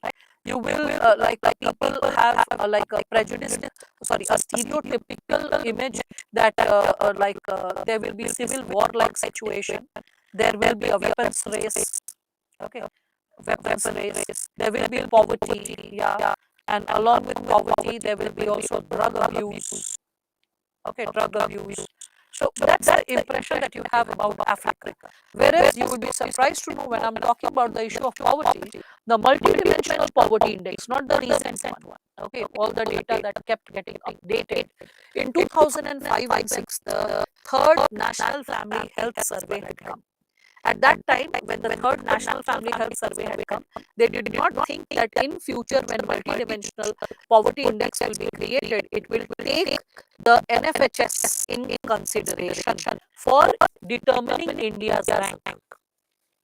So the 2005-6 data was used by multidimensional poverty index, which is created by UNDP, and it is like Oxford Poverty like research initiative, which is there, a research body, took the data and it used it in 2009, and thus in 2010 a global report was released related to multidimensional poverty index, where India performed pathetically. Because it's a very old data, so many of you are neither aware of it nor it is detailed. But because it was the first multidimensional poverty index and the data pertaining to India, and definitely I was teaching then, so I can share that data with all of you. In 2010, the data that came was super startling. It said that the number of Indians who are poor is far greater than total number of poor living in entire Africa, all 24 nations clubbed together. In Africa has 400 and 20 million poor people, whereas like more than 420 million poor are residing in 8 Bimaru states of India. That was the report that it was saying. And total number of poor in India in 2010, going by multidimensional poverty index, was something closer to 630 million. Imagine 630 million. So far greater than Africa. So that came as a surprise to the Western world. What? Entire Africa clubbed together, the number of poor, alone India as a country is having a far greater number of poor people living in it. So stereotypes. We have stereotypes about people, communities, like situations. So that's what you can connect with this given possibility. Again, my first image after hiring Africa is a very big, okay, hearing Africa is like a big continent. All right. Now, so the number was in million, okay, 630 million. That is 63 crore to be specific. Right. Got it? All right. Now, with respect to it, when we are, this was a stand-up comedian. He made a statement. So I just got it. He said that हम पैदा नहीं, हम प्रकट होते हैं, वो भी Scorpio के साथ. So this implies that the Jat guy is making a stereotypical comment upon himself or his own community, that we Jats, we are not born, we incarnate, and we incarnate with a Scorpio. So that was a stereotypical image that was created, associated with, we can consider the possibility associated with the dimension related to the given subsegment. Okay. All right. So, well, Sahil, when you are talking about it, what I imply to say that the total population, which was, we are talking about, you understand this, right? Sahil, I should not indulge in this. This is a sheer distraction, but I'll do it for you. You understand that 1 million equals to like 10 lakh, right? 1 million is 10 lakh, right? So what I imply to say is that the data that was taken up was 63 crore people. According to MPI 2010, it stated that 63 crore is below poverty line. So 63 crore, I believe, will get converted into 630 million, if I'm not wrong. Okay, if I'm wrong, you can always correct it. You can put it like you can change the given sub segments. One. Second thing is this, that my focus is not on this given dimension. It is like this. That's what I imply to say. We all know that the population of India has crossed 1.4 billion. All right. So you can do the mathematics, and let's not get entangled with the mathematics. Okay. Now, with respect to this, I just explained this so that any logical correction, if needed, you can work it out in private. Now, getting back to this. So, yes, now, yeah, it is getting close to 1.5 billion, agreed. Now, when we are, if I speak about the issue of population, again, that will be a meandering. But if I speak of it, Vivek, 2013 data was there related to the statistical department that barely, with respect to birth rate, about 89% of births were registered and 72% of deaths were registered in 2013. So if all the births and deaths are not registered, the data that we are quoting associated with population also is not validated. That's why in 2014, a lot of demographers said that we have just not officially announced that we have surpassed the population of China. We will be doing it after a decade, but the truth is that we have already surpassed it. This was claimed by demographers in 2014 itself. That's why I refrain from getting distracted by these miscellaneous questions, because the focus gets distracted. Because when you are like aroused to speak on one topic and you know that there is analysis which students know, you have a tendency to explain. Getting back to the game. So, as I'm substantiating this given insight related to the given possibility, yeah, because today I have a bigger screen, Paya. Today I have this big screen. Okay, this big. Yesterday it was this. Tomorrow again there is a possibility I'll be working from that studio. So be prepared. If the screen is big, we get more space to write. So people like me who like our handwriting becomes too campy with smaller space. So with lesser space to write and fast writing, the curving gets affected. When I have a bigger board to write, this is like, I would say, at least 8 times bigger than that board which I was writing on yesterday, and maybe I'll be writing on it tomorrow. So in that you will see that the possibility to being cursive is better here.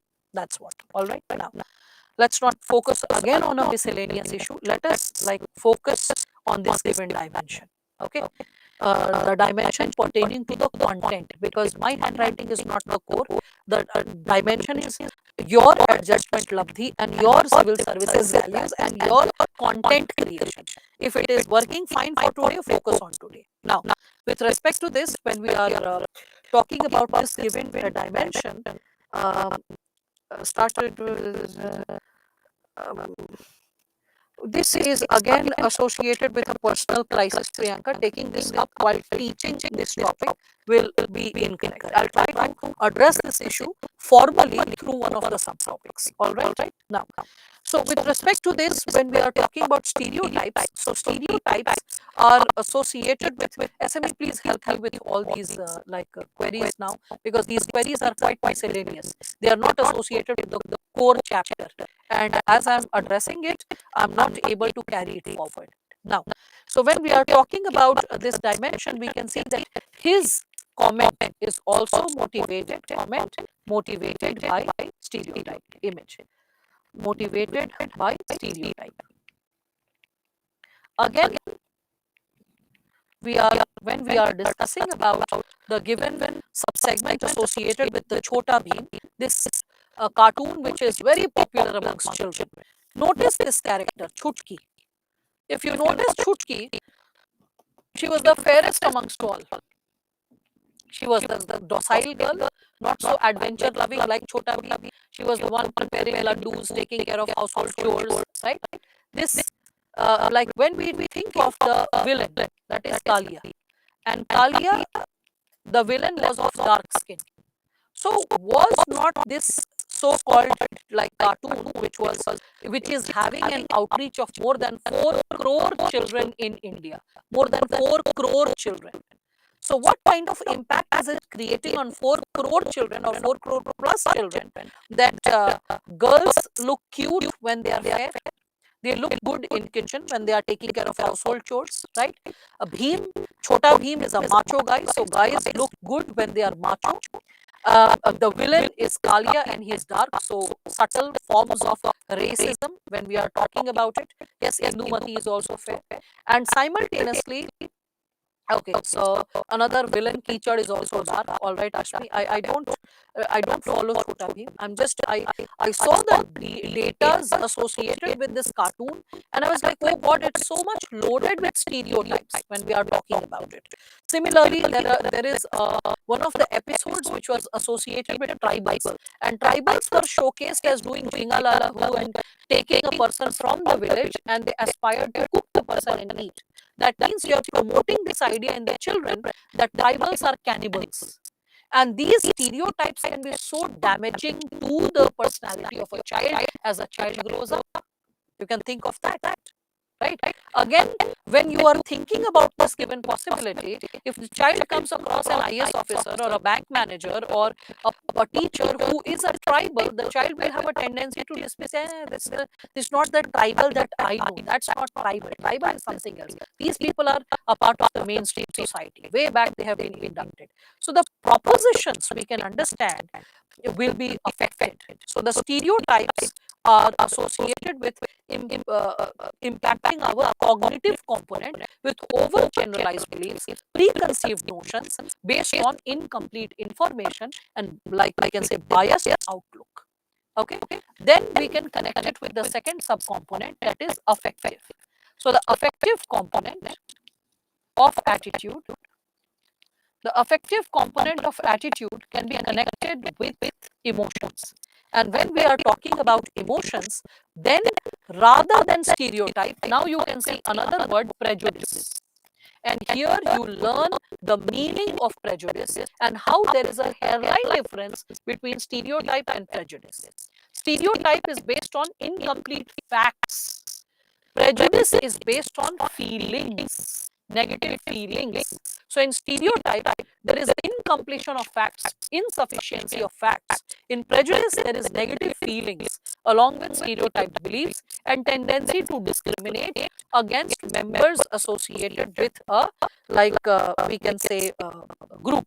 Okay. So with respect to this given dimension, with respect to this given possibility, we can recall the Miss Universe pageant. In the Miss Universe pageant, when this woman had won the award, a lot of people took offense. They were like, oh, there are so many girls in our own locality, in our own vicinity who are more beautiful. There are women across the world related to different countries who are far more beautiful. So, what was the idea of beauty? Was it associated with the skin color, a fairer skin? Okay, different kinds of features, the standards that are being set accordingly, right? There is another segment with respect to this idea of we can connect with prejudice when we are substantiating it. That is I can give you this example as well. When I was in my graduation first year, the moment we had gone into first year, Priyanka Chopra won Miss World pageant. When she won Miss World pageant, one of my batchmates, I won't take her name, she is an IS officer, present, serving and posting. So taking her name will be like is not proper. So you should know that someone like who is an IS officer today, way back when we were children, when we were barely 17, 18 years old, at that time when we were in the hostel, so we were when she won the award, so this girl, she pulled out a picture from her school days, maybe 11th or 12th, because we were in grad first year, just freshly inducted into the college. So she showed the picture and she was like, look at her. So she was my batchmate, and there was a picture of like maybe some all the monitors of the class or class representatives were standing together. So it was a picture in which this girl was also there and Priyanka was also there along with other boys and girls. So she's like, just look at her, she's such a simpleton, dark skinned, very average, like lean and thin. How come she became Miss World? If she is Miss World, then I am Miss Universe. Ha ha ha. And everyone else giggled and tittered. Now, that is something which is again coming from a prejudiced opinion. When you have a negative feeling, you have a stereotypical belief how the idea of beauty ought to look like fair skin, lighter skin, different types of features, etc. And that rouses a discriminatory emotion, and that is referred as prejudice. This prejudice can be witnessed when people have ideas about sexism, ageism, weight discrimination, or racism. That's what we all can connect with when we are speaking about the same. Okay.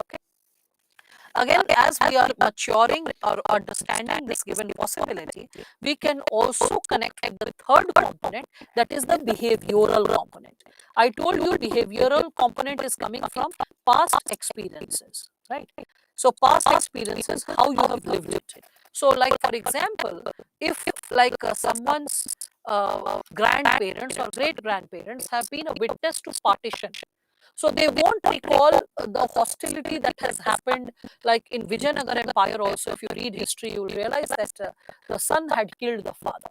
Or if you think of Aurangzeb, he had imprisoned his father, killed his own brother. Okay. If you think of Bindusara, he was also a victim of the same situation when we are connecting him with Ashoka, right?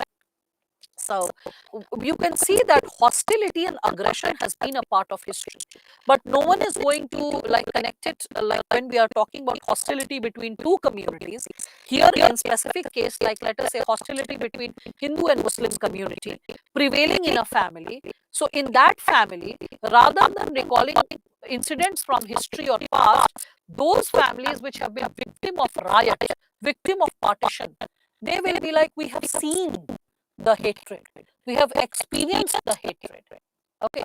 The very idea or the thought leaves us shaking, crawling under our own skin.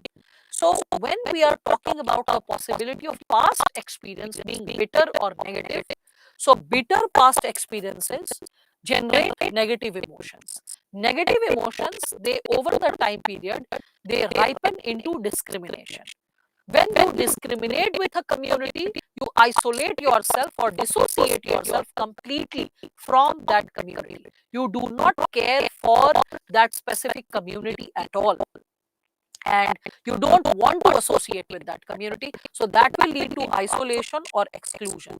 And when isolation and exclusion in a given society increases, it is easy for a leader to exercise mass exodus, to exercise evacuation, to exercise killing, butchering, to exercise violation of human rights.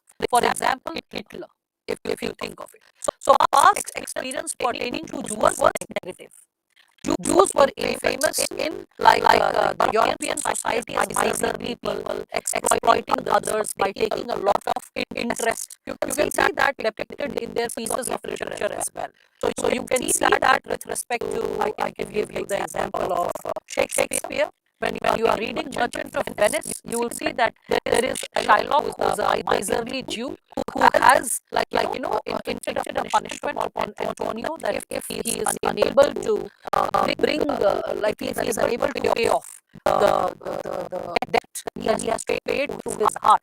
So his girlfriend Portia is the one who fights the case and finally wins it, because a portion of flesh has to be given, a pound of flesh has to be given from the body part. So which body and whose body was mentioned, and that's how she said that it can be any body, it can be a pigeon also. It's not clearly mentioned that it is associated with the human body and the person who is taking the money. So now this is the emotion that is generated in the masses. All the people who must have watched the Shakespearean play associated with Merchant of Venice must be like I would say cheering and talking about cheering against Shylock, cheering for Antonio, right?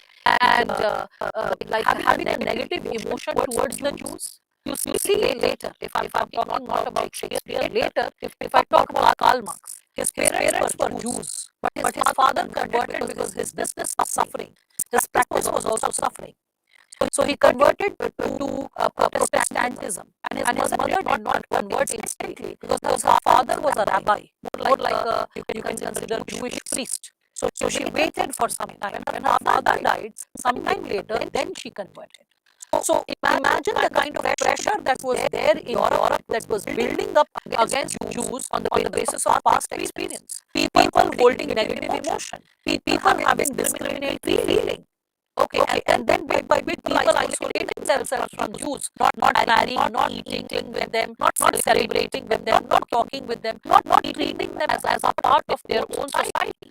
So Jews became a minority of society, and that is how like Hitler could come up with a plan for their mass elimination or their genocide. Okay. So that is how you can connect with this given dimension. Yes, you can connect with Julius Caesar as well. So I hope all of you are able to understand. In future also, any leader in any part of the world, if is exercising any form of elimination or genocide, you can remember this formula and put it to action. Okay. So behavioral component also determines our attitude towards a given community when we are speaking of it. I hope that's clear, right? that's how people come up with dimensions of like behavioral component encourages us when we see an accident. Without seeing who is involved, we have a tendency from past experiences that women give right indicator, they move in left direction, or suddenly they can take a break or something like that. What a person is going to learn on the street with practice. And women are moving out of their houses where they are constantly rebuked, constantly commented, constantly looked down on. In such a situation, there can be a possibility that the woman is constantly under the pressure to perform. Maybe father is joking, maybe husband is cracking a joke. I don't know how many people are going to sit on your bonnet today, or as you are driving, and many people like that son is like, ma, be careful. Now the world is going to be at risk as you are going to drive. So these kind of comments, she is listening and she is determined. I will drive properly. I will drive correctly. So a woman who is, many women who are suffering from lack of confidence in their own household, in their own like we can say vicinity, in their own immediate small community, when they hold the wheel, the steering, it is like fighting against that emotion, fighting against all odds, like trying to be assertive, trying to make meaning of their personality in that situation. When she's driving the car with lack of confidence, when cars are passing by, vehicles are passing by, always taking decision, whereby she is not allowed to take decisions in the family. She has always takes decisions on road. So that sense of smartness and decisiveness will not build instantly in a day. That sense of indecisiveness creates like giving a right indicator, moving in the left direction, or vice versa. Okay. So women, if I quote the National Crime Record Bureau data, the National Crime Record Bureau, the traffic, the Delhi traffic control data, or Haryana traffic control data, or the traffic control data related to other areas as well, you'll find that women indulge in smaller accidents, like minor accidents because of minor mistakes. Men indulge in huge accidents because of overspeeding and bigger mistakes that they commit on the road. So they both have a pattern, and the pattern has to do with their behavioral component. What they have been living from our past, what attitude they have been building from the past, what they have been coming up with the past. No, Sahil, it's not prejudice, because I was quoting fact. It would have been a prejudice when it would have been an incomplete fact or common sense. If it would have been a casual statement, then it would have been a prejudice. I'm quoting a fact that why women have such a shaky attitude on the road while driving, whereas why men are into bigger accidents. There is a logic to it, and the logic is coming from attitude. A chapter of attitude, when you understand the behavioral component, that the past also influences our today's action. All right. I hope all of you are understanding. Though it's not that like women cannot be a part of the bigger accident, or men cannot be a part of minor accident. Okay. But I'm talking about the generalized situation based on larger facts or the data that is collected by the traffic control rooms and the data which is available on their websites per se. All right. So now, when we are talking about this given dimension, so I've given you this example with respect to Hitler. Similarly, I have given you the example associated with accident. So in Delhi, if there is a fight going on, then a person casually passes a remark that this is a Jardin world. Oh, these people, they fight. But it is not necessary. Like there can be people who are very docile and soft spoken. Jars people will presume they'll be tall, they'll be broad, they'll be associated with some other form of aggressive behavior, which is not correct. It is a stereotypical image that people possess. When we are talking about behavioral component, they are having this insight coming from the past. Okay. So there is a possibility that an individual may not exercise that behavior for the simple reason that the identities, the personalities, the socialization can be different, and it differs from individual to individual. All right. So I hope all of you can connect with this given possibility. because women think before they act, that is a good approach. Yeah, that's also there, but let us again not get into the detail men versus women. The component was not that. The component was associated with how the behavioral component is also impacting the way we are experiencing our reality in our day-to-day lives. All right. So when you are connecting with the behavioral component, how this discrimination is a byproduct of the behavioral component, then we need to understand the next sub-component, that is the relationship between the CAAB model, that is cognitive, affective, and behavioral components, and we'll continue with it tomorrow. So this is what for today. I hope what has been taught to all of you so far is like well received. All of you are able to connect with it, and you are bit by bit establishing your insights pertaining to this subject. So two chapters have been completed, third chapter or segment of case studies has been explained, and today we have started with attitude. And I think bit by bit a sense of clarity and conviction is getting established. Well,